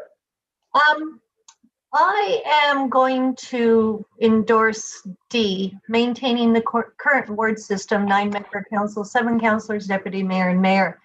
Of the responses, 95 of the responses were to maintain status quo, and I'm just going to respect the wishes of the people that had took the time out there to respond to the survey and stick with what they're wanting, just status quo. I've been reading on up about smaller councils as well, and the article I have in front of me says it's hard to find real signs of success in smaller council. Yes, the meetings are over with quicker, but nothing moves any faster. You still have to go through due process. Everything has to take its time. And all it's doing, it's not saving a lot of money. It's not doing anything. All it's doing is saving time at council meetings. And I think that the more input with things, the better. And I agree with the majority of our voters. Thanks. All right, Councillor Janine, I will mark you down then as the mover of option D. Okay, I'm not asking for seconders at this time because we have many options in front of us. So yes, I have Barry down as the mover of option A and Councillor Janine as the mover of option D. Council, moving on to Mr. Broderick next and then Mr. Walker. Anybody else? And Councillor Leishman. Go ahead, Mr. Broderick. Thank you, Your Worship. From the numbers of the respondents and their comments, it appears that if we were going to make any changes from our current council, that option A would be the clear choice. The ward system seems to be the choice for better representation, and I would agree with that. As for the ability to approach other councillors, we have that now, and it happens now. So honestly, that really wouldn't change. Okay, thank you very much. Councillor Walker is next, then Leishman. Yes, thank you, Your Worship. I'm just going to say everything's pretty well been said. I agree with Deputy Mayor Burton. Majority has said that they want to maintain the ward system. The numbers are pretty well equal as far as whether we stick with 5 councillors or 7. So A, the ward system is important. Numbers 5 and 7, to me, that's just a matter of what this council wishes to do. Go 5 or 7. Majority has said they want it to maintain the same, as Councillor Janine has said. I'm not sure myself whether 5 or 7, but I am certainly in support of the ward system. All right, thank you very much. I have Leishman and then Lamers. Go ahead, Connie. Leishman. Thank you. After looking at the numbers, and only 342 people actually participated in the survey, I don't believe we have a mandate from our citizens to go to a change. I do believe that we should stay at the D. I will support what Councillor Deneen said. I don't see that we have that clear mandate from our citizens and a 95 response saying maintain. And I read a lot of, it's not broken, why fix it? I've heard this before, I know. After being on 2 councils, I think 7 councillors actually work quite well. I understand going to 5, and I can live with that, but I don't think we have the mandate to do that. I think we should stick with what we've got. And going back to what Councillor Patterson said, who knows if the province is going to pull us back or not? So why would we put our people through this and then have to do it again? That would be just, anyway, I don't know about you guys, but I'm tired of surveys. I get them all the time and they're getting quite annoying, although I'm really into my Clearview survey, but still, I would support D. Thank you, Councillor Leishman. Survey question, are you satisfied, somewhat satisfied, overly satisfied? Like, I hate those questions. I hate them. Yeah. I hate it. Okay, Councillor Lamers is next. Go ahead, Councillor Lamers. Thank you, Your Worship. Yeah, it's very, very upsetting with the small amount of people participating. 300 out of 1,500 is very upsetting. 15,000. 15,000, yeah. Yeah, the numbers were close. Everybody basically wants the ward system, so, and it's a toss up between 5 and 7. And the government was talking about pushing this back, trying to get everybody to cut back. So it's a toss up of, do we go ahead now or wait until we're mandated to do something? I think now is the time to move ahead and show everybody that we're willing to step up to the plate ahead of everybody else with option A. So, okay, thank you very much, Councillor Lemons. I've got a couple comments, and then we can take a few more comments, and I'll look for movers and seconders. I've got movers, so I'll go look for seconders. I also was disappointed in the lack of numbers of responses to the survey work. I became encouraged when I saw that our video that was getting an awful lot of plays, and that was encouraging. And I was thinking there's some good talk about it. And I was encouraged that we did some social media postings through the work that Drew does for us. And I was becoming encouraged that we were getting the message out. Certainly, as I mentioned, I was asked about this many times by the local radio media, for sure. The print media didn't reach out to me in any way on this, but the local radio media did. And so I found it interesting that there was certainly interest in some people, but it was disappointing to see how the County of Simcoe vote went, how it was very, very split, as my comments earlier in this discussion. And I was really surprised. To be honest, from where I sit as your mayor and a member of this council for a long time, I'd like to see us make changes at the County of Simcoe. That's where I think we need to make changes. And I think that this council, we can be 7, we can be 5, we can be reduced for sure. I think that it's possible, but from my seat, I think that we put the question out there. We asked for the public engagement. The public engagement was quite low, and I think that to the comments of Councillor Leishman, I echo exactly what you're saying. I don't think we are mandated now to follow this, given that the responses were so low, and so I'm concerned that we would move ahead with a small amount of feedback on such a significant change to the way we do elections. And so I think that there's a respect for the voter, as respect for those that don't vote as well, that we represent all of them, whether they vote or whether they don't vote. Certainly, I know our Kayla is still with us, and Brenda's here. But at the time of the last election, one of the comments that was made was how they worked like crazy and did lots of promotion, and our turnout was still in that around that 50% range, or a little less even. And so it's difficult for sure in rural communities like ours to get a higher turnout rate at elections. And I don't know if by changing us from 7 councillors down to 5 councillors and mayor, deputy mayor, I don't know if that will increase that or not. I fear not, to be quite honest. So I'm going to leave my comments at there. As much as I very much support the idea that we go out and ask the public for this, and I'm glad that we all have engaged this and read the material. I'd wish we had some 1,500 responses rather than some 400 responses. That would have helped me have a little more confidence in moving this forward. So I'm going to go to Deputy Mayor. Deputy Mayor Burton, you've made a recommendation for option A.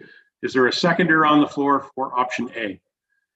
And that would be Mr. Broderick. I'll go with him. All right. And so I'm going to ask Phyllis, if you have a mover for option D, is there a seconder on the floor for that? I'm going to go with Councillor Leishman. Yeah. What I'm trying to do is to see where we're going here, and then we'll call a point of order. Point of order, please. Respectfully, if we vote on motion A and it is successful, then motion D is no longer valid. You're right. Motion A, and motion A was put forward first. You're right. So in order to get to fulfill the original motion, we need to add something in here underneath which option is going to be presented. So I like your point there, Deputy Mayor. And so I'm asking for council to consider what, what we do here, because we do have two options to face. Madam Clerk, what would be your thought on this? Because when reports come in with leaving us options, they leave us with a lot of debate on how we get there. Well, you have a motion there. I would suggest that you call for the motion with option A, and that would make then option D invalid if you've got the majority that votes on A. Okay. All right. Go ahead, Connie Leishman.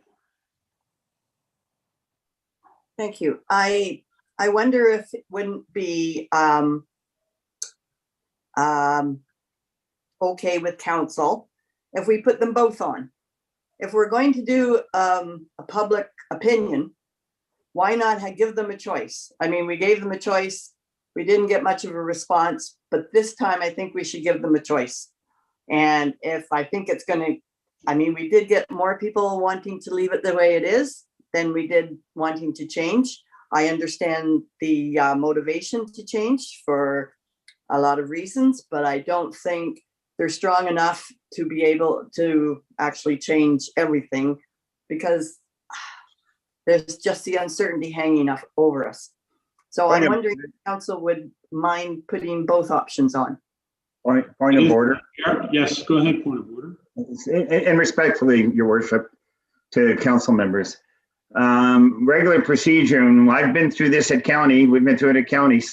There's options, somebody puts option 1 or 2 or 3, whatever it is, it gets seconded. It has to be defeated before you can put another option on the table. So, and so we can't put both options. We can put option A, it either is wins or it's defeated, and then somebody can put forth another option. But that's the process that should be followed as indicated by our clerk. Right. So I would like to point out one other further point of order, Deputy Mayor, and that is that we're not deciding here what we're doing. We're going to a public meeting, and then there will be a subsequent vote put in front of this council as a result of public meeting. From that input will then give us a proper ability to make a vote, which then will be a binding decision, which will then be in the hands of the clerk. Is that understood by everybody? I think that's understood. Okay. Now I had some cards going up here. Mr. Patterson, I think, is that right? Go ahead. So I do agree with your comment, Mayor Measures, and I do like the fact that we are both Councillor Deneen and Leishman spoke very clearly to a mandate and to listen to the people, because I think we're all mindful. This is not about the people that get voted. This is about the people that vote. So I do appreciate that sentiment. I respect that, and I hope this kind of consideration might have some influence on our friends in the county. So I as a supporter of A, given that was the only list, I can suggest procedurally, if we're going to get tangled up in all this, that we do what the deputy mayor said, put the motion on, and then someone can make a amendment, whether friendly or not, to change that motion to accept the two, A and D. But I'm perfectly happy going to the council, to the public at this stage with the two and the bookends, the A and the D. So good comments. Does anybody else with any comments? Because I'm prepared to call the first motion. Anybody else? All right, council. You've heard the discussion. Right now, for review, this is a motion made by Deputy Mayor Burton. I'm going to call it seconded by Doug McKechnie. Is that comfortable, Mr. McKechnie? I think I have you down as that, or was that Tom? No, I think I had my card up, but you called somebody else. Whatever. Who's seconding it?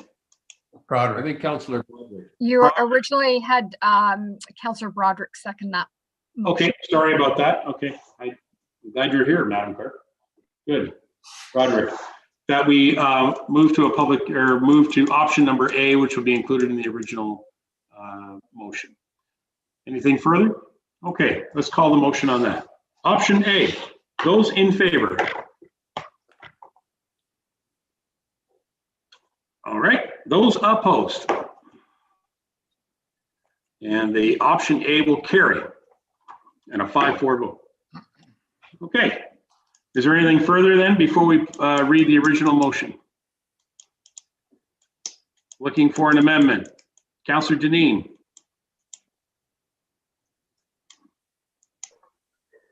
Okay, I'd like to put forward a friendly amendment that we proceed to the public meeting with option A and option D for the public to decide. I wouldn't say that they would decide. We have to do the deciding. I'm sorry for They have to the. give us their input, and then we would then decide. Thank you. Thank you. Thank you. Is there a seconder on this motion? Councillor Leishman. Thank you. Any discussion? I'll give you one discussion item if I may. If we move this and carry this into the original motion, which is yet to be read, moved, and seconded, effectively it eliminates the option for an at-large election, which I believe would answer that question for anybody asking about an at-large. There were some responses that said at-large, that they had preferred it. They were very low in their response level, which makes it even more interesting given the fact that the overall response was low. So that's my comment about supporting this amendment. Anything further from any members? All right, seeing none, I'm prepared to call the motion. So again, the motion will be from Councillor Deneen and seconded by Councillor Leishman that we include option D in the proceed to the original motion. Anything further? All those in favor? Are there those opposed? And that carries. So we will go to an option A and an option D, which will be in the original motion, which does take us to the fact that we will be having a public meeting after we pass this motion. Council, I'll read it again, then I'll look for a mover and seconder on LS 004. Recommendation be it resolved, the Council of the Township of Clearview hereby 1. Receive LS 004 2021, the Council Composition Review for information. And item 2, proceed forward to a public meeting with options A and D. A mover and seconder on this motion, please. Councillor Patterson, Councillor Deneen. And Council, we've had a good discussion. The only item that's not in this, if I may ask, is when. So Madam Clerk, is there a target that we could think about for a when said public meeting may be on our calendar? I certainly think you can hold off until you have decided on a new clerk. That would be good. You know, I think sometime perhaps in prior to the summer, that could possibly happen. There's still plenty enough time. If there happened to be a ward boundary difference, then that would certainly have plenty of time for that change in that ward boundary to go to impact prior to the end of this year. So I certainly think that's plenty enough time if you were to schedule that sometime May or June. Okay. Members of council, would the word May be comfortable with you or the word June be comfortable with you? June, May? Councillor McKechnie, speak up. There you go. Either or, folks. Thank you, Your Worship. Thank you, Your Worship. And I'm wondering, because this is, you know, a fairly big issue, I'm not comfortable having a public meeting virtually. And I was wondering what is the latest, maybe Brenda can answer this. What is the latest that we could have a public meeting? I'm thinking, let's say we get into September, October, and we're able to meet in person at that point, and maybe even in a bigger facility like the community center or something like that, to have an actual in-person public meeting. Would that be too late, you know, to do it, or? Yeah. Okay, Brenda, what do you think? I don't, I certainly wouldn't want to get into the fall. When we had to do some boundary line adjustments, I believe it was 2014, it was getting down to the crunch. So I certainly wouldn't want to leave it till late fall. I'm just thinking of the new clerk going forward with that kind of work. So certainly late summer, you know, maybe September, something like that, providing that you did have a decision at that time and not to postpone it any further than that public meeting. Okay. Leaving time for possible appeals there too, right? So you have to leave a little bit of time there. So yes, I don't think you can have it much later than October. I don't think you can go much further than that.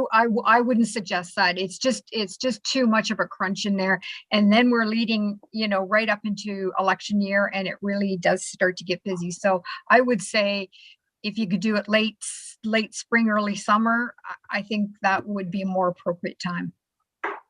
Okay, fair enough. Well, I'm okay with that, I suppose. I just think doing it virtually could be difficult because there could be a lot of attendees. But anyway, that's if it has to be done, it has to be done. You know, late spring, early summer. That's fine. Well, you know, in defense of the format we're doing right now, we're getting a lot better at this. So you know, maybe we could do it like this. I don't know. Councillor Leishman, I saw your card. I'm not sure if there was others. I've kind of lost track. Councillor Deneen. Go ahead, Leishman, and then. I was just saying, while I was thinking that if we have to do it virtually, people can write in as well. They don't have to be there on the screen participating in person. I mean, we already get quite a few letters for public participation, but if we made it quite plain to them that, yes, we need to hear from you, whether it's just a quick email or an actual pen to paper, or come to our meeting virtually. I think that we could do it virtually, and I don't think you want to leave it too late because I think Brenda's right. It's just a bit, this is a lot of work before an election year. So let's get her done sooner than later. Okay. Can I get a date, or at least a month from anybody? Councillor Deneen, go ahead. Oh, you're gone to mute again there. You were off and now you're on again. Okay. Story of my life. I'm saying June, the end of June, and we can always move it out if we had to by a month or so, depending on when the clerk comes on board June? and whether or not she's had time to acclimate. Members of the council, show of hands, are we good with June? June? Add that in there. Okay, so is that good, everybody? June, thank you. We're going to go with June, Madam Clerk. Go ahead, Mr. Broderick. I was just going to suggest the end of May. That works. That's 1st of June. How's that? Yeah. Okay. I can certainly place in the motion to be scheduled within, you know, May, June sometime. And we'll make sure that we arrange for that at a meeting. Hopefully that maybe we can arrange it where it's not too busy to allow for that. So, yeah. We're all looking for those meetings, aren't we, Councillor McKechnie? Okay, Council, we've got a slightly amended motion. I think I have a mover and seconder on it. It does answer the question about May, June, and at a meeting to be scheduled later on. Is there anything further? Okay, Council, I'll call the motion then. All those in favor? Is there any opposed? Oh, okay, the motion will carry. Thank you, Councillor Lamers, for that. All right, so again, just to review, we're going to go to a public meeting to be scheduled at a later time and we will discuss these two options.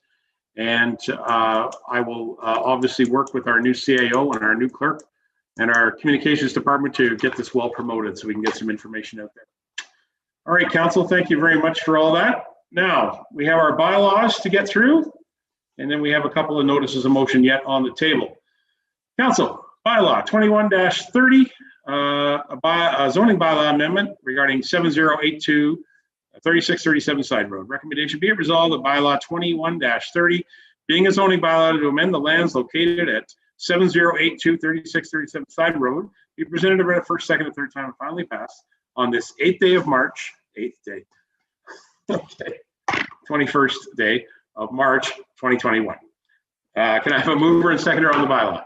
Thank you, Mr. Lamers, Councillor Deneen. And Council, I'll call the motion. All those in favor of the bylaw? And the bylaw carries. Thank you. 2131, Safe Start Agreement. That's in regards to municipal transit funding. Recommendation. Be it resolved that bylaw number 21-31, being a Safe Start Agreement, Phase 2 Municipal Transit Funding Agreement, be presented and read a first, second, and third time and finally passed on the 22nd day of March 2021. And I have a mover and seconder on the Safe Start. Where are we at? Broderick and Walker. Broderick and Walker. Council, you've heard the bylaw. I'll prepare to call it. All those in favor? And that carries. The bylaw passes. Zoning bylaw 2416, concession 6 north. Recommendation be it resolved that bylaw 2132, being a zoning bylaw amendment to lands located at 2416, concession 6 north, be presented and read a first, second, and third time, finally passed on the 22nd day of March 2021. Mover and seconder on this bylaw, Broderick again and Deneen. Broderick and Deneen. Council, you've heard the bylaw. I'm prepared to call a motion. All those in favor? And that motion carries. That bylaw carries. Thank you, Council. Bylaws are complete with the exception of the confirmatory. Now, Council, we have a notice of motion brought forward by Councillor Deneen. I will read it. I will assume it's going to be moved by Councillor Deneen, and then I'll ask for a seconder, and then we'll have a discussion. 13.1, recommendation, whereas there has been a request from a local business to allow retail establishments to remain open on statutory holidays, and whereas council is dedicated to providing strong economic development support for businesses, and whereas under the provisions of the Retail Business Holiday Act, RSO 1990, CR 30, the municipality may pass a bylaw to allow retail stores to remain open on statutory holidays, as it can be designated a tourism area, and whereas a public meeting must be held prior to council passing a bylaw, or this bylaw, now therefore be it resolved, the Council of the Township of Clearview by one direct staff to add a public meeting to a forthcoming agenda for the purposes of passing a bylaw under the Retail Businesses Holiday Act. And item 2, direct staff to prepare a bylaw to declare the Township of Clearview as a tourism area with the purposes of providing the opportunity for retail businesses to remain open on statutory holidays. This will be moved by Councillor Deneen. I have a seconder on this motion. Councillor Leishman, thank you. Councillor Deneen, do you want to speak to your motion, and then we'll have a debate? Thank you, Your Worship. It was brought to my attention by a local business. Some businesses, even though they are small, have to have governing bodies that require them to have a bylaw in place and them to have a copy of it in their possession prior to opening for some of these holidays. It's not saying ever that they want to be open on those holidays. It's just giving people the option to. And in this economic climate, it just makes sense. Some municipalities, they have applications for this sort of thing. They have fees for that, but I don't see that being feasible at this time or within our municipality. People are doing that now, and anyone under 2,400 square feet can pretty much stay open, and they've got to have 3 employees or less. It's pretty pretty straightforward what can and can't be open right now. We already are a tourism region. We're the Southern Georgian Bay Lake Simcoe tourism region. And it would just help out immensely, I think, with Amanda's efforts and Terry's efforts to have us designated officially as a tourism region and allow these people to have a bylaw in place to make it official for them. More of a housekeeping sort of deal. And that's where I'm going with that. Thank you. Great. Thank you very much. Deputy Mayor Burton, anybody else with interest? Councillor Patterson? All right, go ahead, Deputy Mayor Burton. Well put by Councillor Deneen, so totally support the motion. Thank you. Thank you. Councillor Patterson, do you have a comment? Go ahead. Yeah, I appreciate the spirit in which it was brought. I wondered, this is more or less to respect the fact that we have a duly constituted advisory committee, the BIA, and a good partner in the Clearview Chamber that advises us often and speaks for the business community.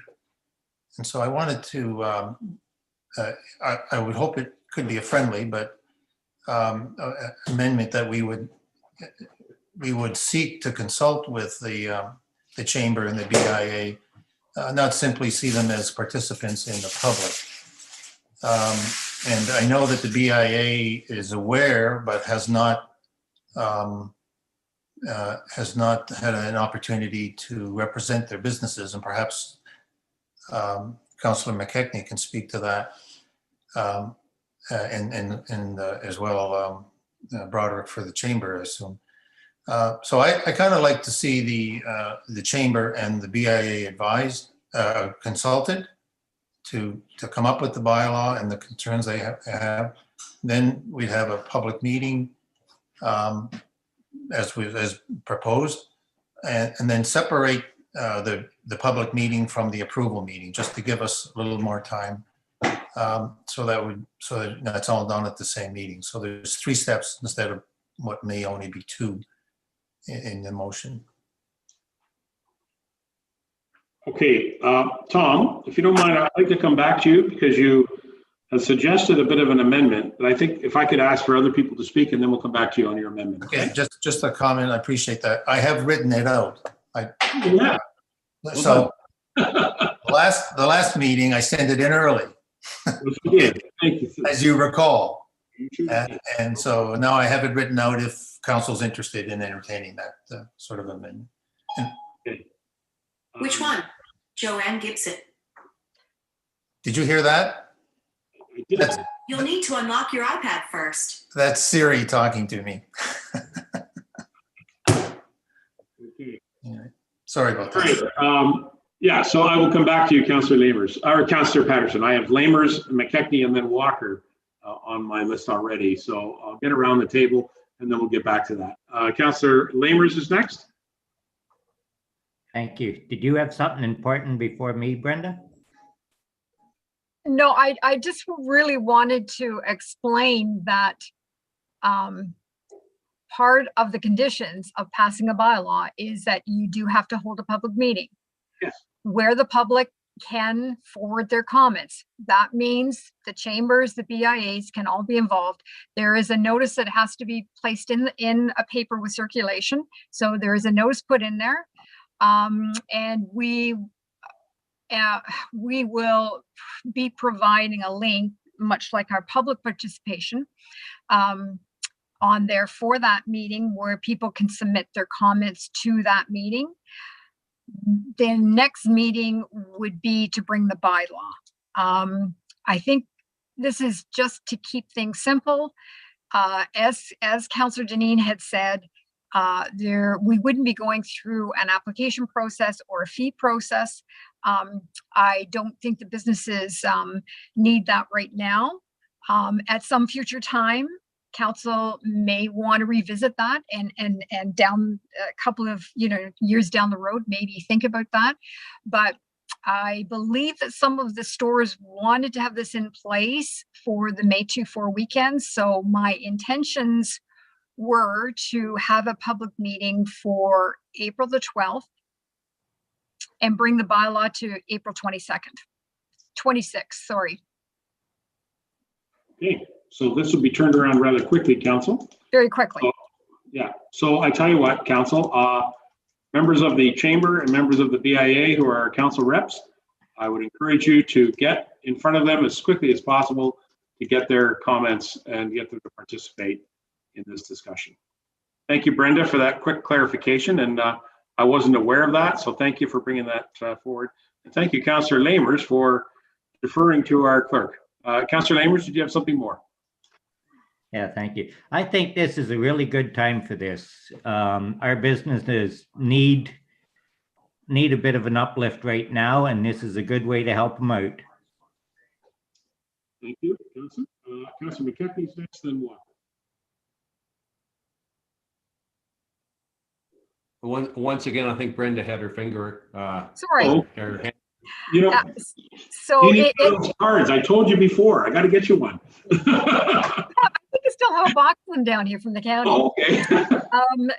It may seem like a timely thing to do, but this is something that really we should have had here many, many years ago. Yes, thank you.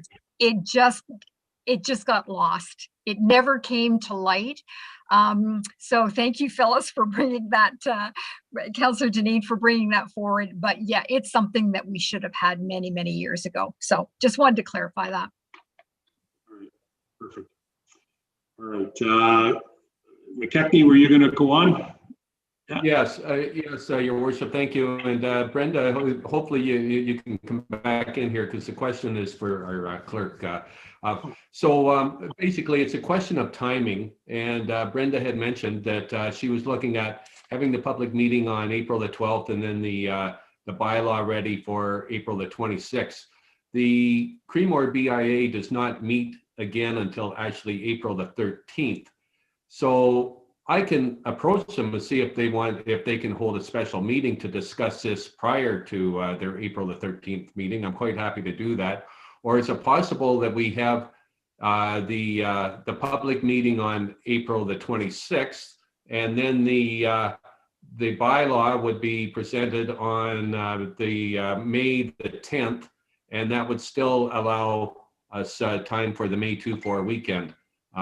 Oh, hang on a second. I just got a, okay, disregard all that. I just got an email as I was talking, and apparently they're going to be meeting on April the 6th.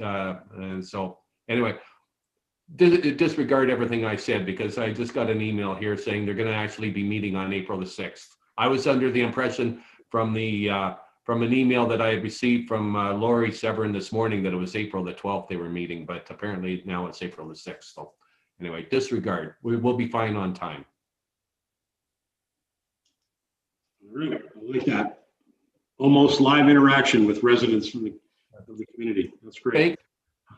Thank you, Kayla.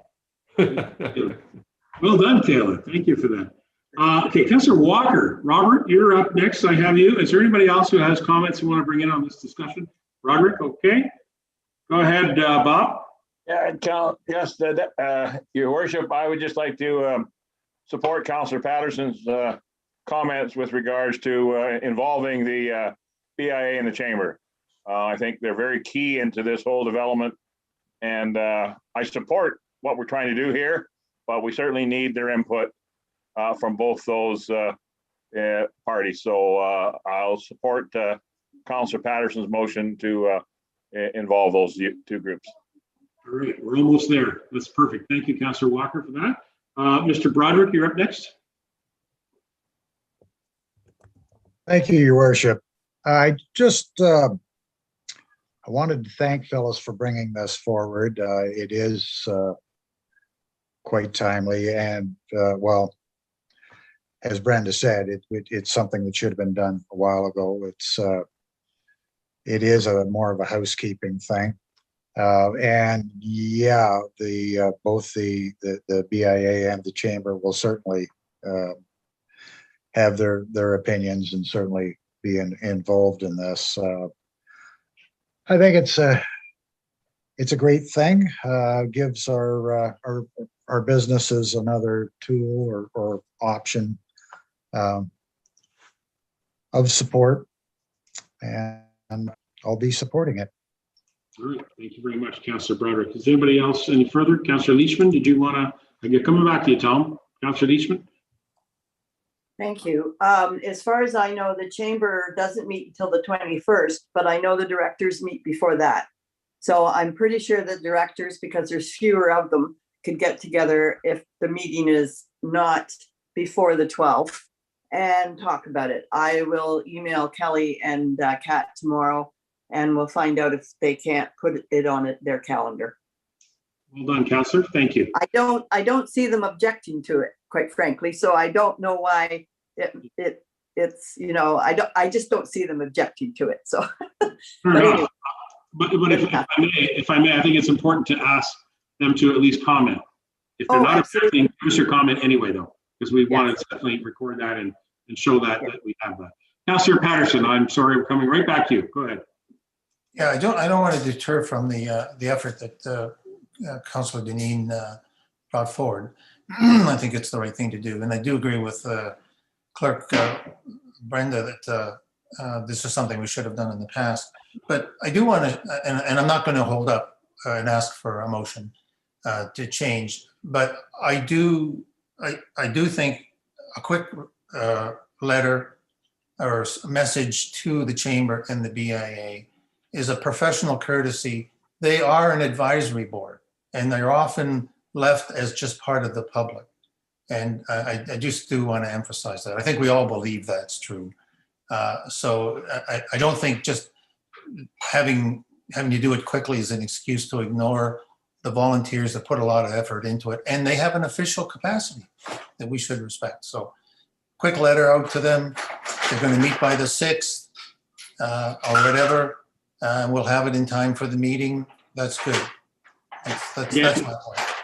Tom, I think that's an excellent point. And again, through our council reps on each of those boards, if you could make that contact and consider that, if you wouldn't mind copying myself so that I have a record of it here in the mayor's office, that would be really great if you could copy me on that communication. And then that way we can make sure that it's fulfilled. Thank you very much, Tom, for that. That's great. So, Councillor Deneen, we've got a motion. The mover and seconder is on the floor, and we've had a good debate. Is there anything further from any members? All right. So we've got some clarity on as to when this will happen as well. And do we need to add that in, Ms. Clerk? Should we add that in or just leave it? I don't think so. I think as council's role as being those members on those committees, they can take that information to those members Sure. and just advise them that council would appreciate their comments being submitted for that public meeting. I think that's all that's required. Perfect. All right, that's great. So we don't need anything further. Members of council, you've got a motion in front of you. We've had a really good debate. I appreciate hearing from everybody. And just my last comment, I also believe that I'm surprised we hadn't already done this, to be quite frank. So I'm glad that we're having this discussion and bringing this forward. And I look forward to hearing from members of the public as well as the business community on this topic. Council, I'm prepared to call the motion. All those in favor? And that motion carries unanimous. Thank you very much, council. Thank you, Councillor Deneen, for bringing that forward. All right, council, I have item 13.2. It is 9:13, so we'll carry on and get this done. Councillor McKechnie, I presume you will be the mover. I'll read it, then I'll ask for a seconder. Comfortable? Thank you. Recommendation, whereas this council previously approved funding at half the cost of a new furnace for the Duntroon Hall, up to a maximum of $10,000, a Township of Clearview commitment. And whereas the Duntroon Hall Committee has sourced a less expensive furnace, approximately $9,000, that will still meet its requirements, therefore be it resolved that A, the Township of Clearview make the remainder of the $10,000, approximately $5,500, available to the Duntroon Hall Committee for cost overruns on other renovations, or item B, the Township of Clearview make the remainder of the $10,000, approximately $5,500 available to the Duntroon Hall Committee on a loan as a loan to be used for cost overruns on other renovations. So let's put a mover, Mr. McKechnie, you got a mover. Again, this is one of these A and B decision option situations. So as the mover, I'll ask you, which one do you want us to put on here? A or B? Okay, let's put, oh gosh. Sort of got me on the spot here. Okay, let's go with A. Yeah, let's go with A and see what happens here. Okay, A it is. Council, the motion will be, therefore be it resolved that the Township of Clearview make the remainder of the $10,000, approximately $5,500, available to the Duntroon Hall Committee for cost overruns on other renovations. So is there a seconder on this motion? Councillor Broderick. All right, discussion. Councillor McKechnie, would you like to lead us off?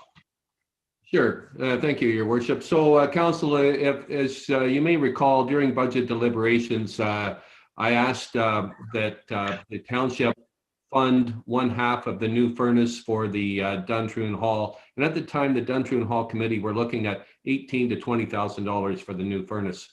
And so taking a number of $20,000, half of that would be $10,000. Well, as it turns out, the Duntroon Hall Committee have found a cheaper furnace. It's used, but it'll meet their requirements, and it's going to be approximately $9,000. So essentially, that has saved the township. You know, when you if the township's going to be paying for half of that $9,000, that's $4,500. So there's still $5,500 left in the $10,000 commitment we made during budget deliberations. Just to be clear, I don't know that they're going to need it. Right now they are planning on coming in under budget, probably $3,000 or $4,000 under budget, and so they don't think that they will need it. But they asked me to see if it could be available to them in case they have cost overruns. And apparently, and I may be wrong on this, but I don't know that they are allowed to go into a deficit position or into the red. So anyway, it would be what they would be using it on is some of the other renovations that they are doing, which is flooring, the washrooms, etc. They're still going ahead, I think, with the renovations. And Terry maybe know more about this than I do. A lot is still up in the air because we have the small halls AODA discussions and such, and so there may be a little bit up in the air. They may decide that they're not going to do all of the renovations that they had planned because of the AODA discussions and such. But and I was almost going to I was thinking about removing this motion tonight. Because there is a little bit of uncertainty, but I thought, no, let's keep it on the table and just to give the Duntroon Hall Committee a little bit of certainty, whether if they do carry on with the renovations, that they can use that other $5,000. So I'm going to go with A, but if council decides that they don't like A, I'd like council to consider B. So anyway, that's my spiel. Have at her. Okay. All right. I see you, Deputy Mayor. I also see Mr. Walker. Is there anybody else who wants to speak on this important item? Mr. Patterson and then Broderick. Okay, go ahead, Barry. Yes, Your Worship. Thank you. And thank you for your motion, Councillor McKechnie. I totally understand where you're coming from, but I'm putting forth a motion to defer. I think this should be deferred until we have a better understanding on what the committee wants to do, what decisions they're going to make with the proposals that were done from, the decisions we made about working on the small halls and what we're going to do. So I think it would be appropriate to defer this to a non-specific date until we have better understanding of what's actually going to happen and where it's going to be. And I would ask for a seconder to second. It's an excellent point. Looking for a seconder on the motion to defer. Mr. Lamers. Okay, so as per protocol, motion to defer would also need a date. So is there a possible date? Point of order. Point of Yes, order. go ahead, Tom. Yeah. We always get into this discussion with tabling and deferring. We defer to a specific date, we table to an uncertain date, unspecified date. Unspecified date? So just asking the mover, what's he saying? Deputy Mayor? Saying with an unspecified or what? We're deferring to an unspecified date because we don't know when all this information is going to be together and what's their decision is going to be. So, you know, I think we can just do to an unspecified date. I can retain it down a little more fine and say it until we receive all the information from the committee on what their intentions are in the future. Right, that's fair. All right, Councillor Lamers as a seconder, you're comfortable with that? Thank you. All right, so council, there's very little debate when it comes to deferrals. In fact, there really shouldn't be any. So the deferral is to defer this motion until we have more information and a little bit better understanding as to what the status is on the Duntron Hall discussions that are already ongoing with our recreation manager, Terry. That's fair, guys? Go ahead, Tom. I'm trying to just question put this together. It's a furnace and it's still furnace season. Can it be deferred from a point of view? And one other technical issue, I heard that it's purchased and they're good people over there, so I'm assuming they've checked it. But do we as a township have to qualify that equipment coming into the building? Can we go to the staff member to get a little comfort in where we status on this, or Doug, do you have any input you want to throw in there? I don't have any input at all. I trust their judgment on it. I don't think the furnace is that old. It's only a couple of years old, but I don't know whether staff have to check it out or not. I would assume that. Thank you, Doug. Let's call in Terry. Terry, can you just confirm the status of heating in that facility, or do you know anything about this project? And to answer the question, do we need or can we defer? Like, is this a critical situation? What's the status? Yeah, thank you, Your Worship. You know what? I don't know either. I don't know if we can. It's starting to heat up quite a bit, so I think we should be okay. But again, I don't know either. I apologize. So if your worship comes up in here. So the furnace is going in regardless. I mean, we're committed to paying for half of the furnace. This is just for the money that's left over for other cosmetic things. So the furnace is going in. There's no problem there. Okay, that's good. Thank you. Barry, go ahead.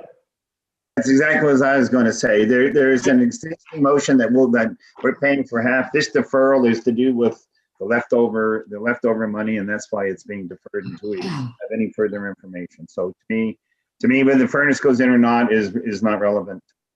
Okay, thank you. There's a motion to defer to an unspecified time. Got a mover and seconder, and a debate has commenced, and we are now completed. Can I have a council prepare to vote? Vote on the motion to defer. Those in favor of deferral? Are there opposed? Yeah. And no vote. Okay, so then there's 2 opposed. The motion will be deferred. Thank you, Councillor McKechnie, for bringing it. And we will hopefully get an update and a report. We can have this very motion come back. Thank you, sir. Appreciate that. Council, it's 9:23. I'm getting a little bit tired, so why don't we draw this meeting up. Here we are. Bylaw to confirm the proceedings of the council meeting. Recommendation be it resolved that bylaw 21-33 being a bylaw to confirm the proceedings of the March 22nd, 2021 council meeting be presented over the first, second, and third time and finally passed on the 22nd day of March 2021. The mover and seconder on this motion. Deputy Mayor, Councillor Leishman. Deputy Mayor, Councillor Leishman. Those in favor? Bylaw carries. Thank you. Motion to adjourn. Recommendation be resolved. Council meeting be adjourned at, what is it, 9:23 p.m. Councillor McKechnie and Councillor Deneen. Okay, Councillor McKechnie, Councillor Deneen. Council, thank you for your time. All those in favor? And we are adjourning this meeting. Thank you, everybody. Thank you, staff, for hanging out with us and contributing to this meeting. And thank you for those who joined us here on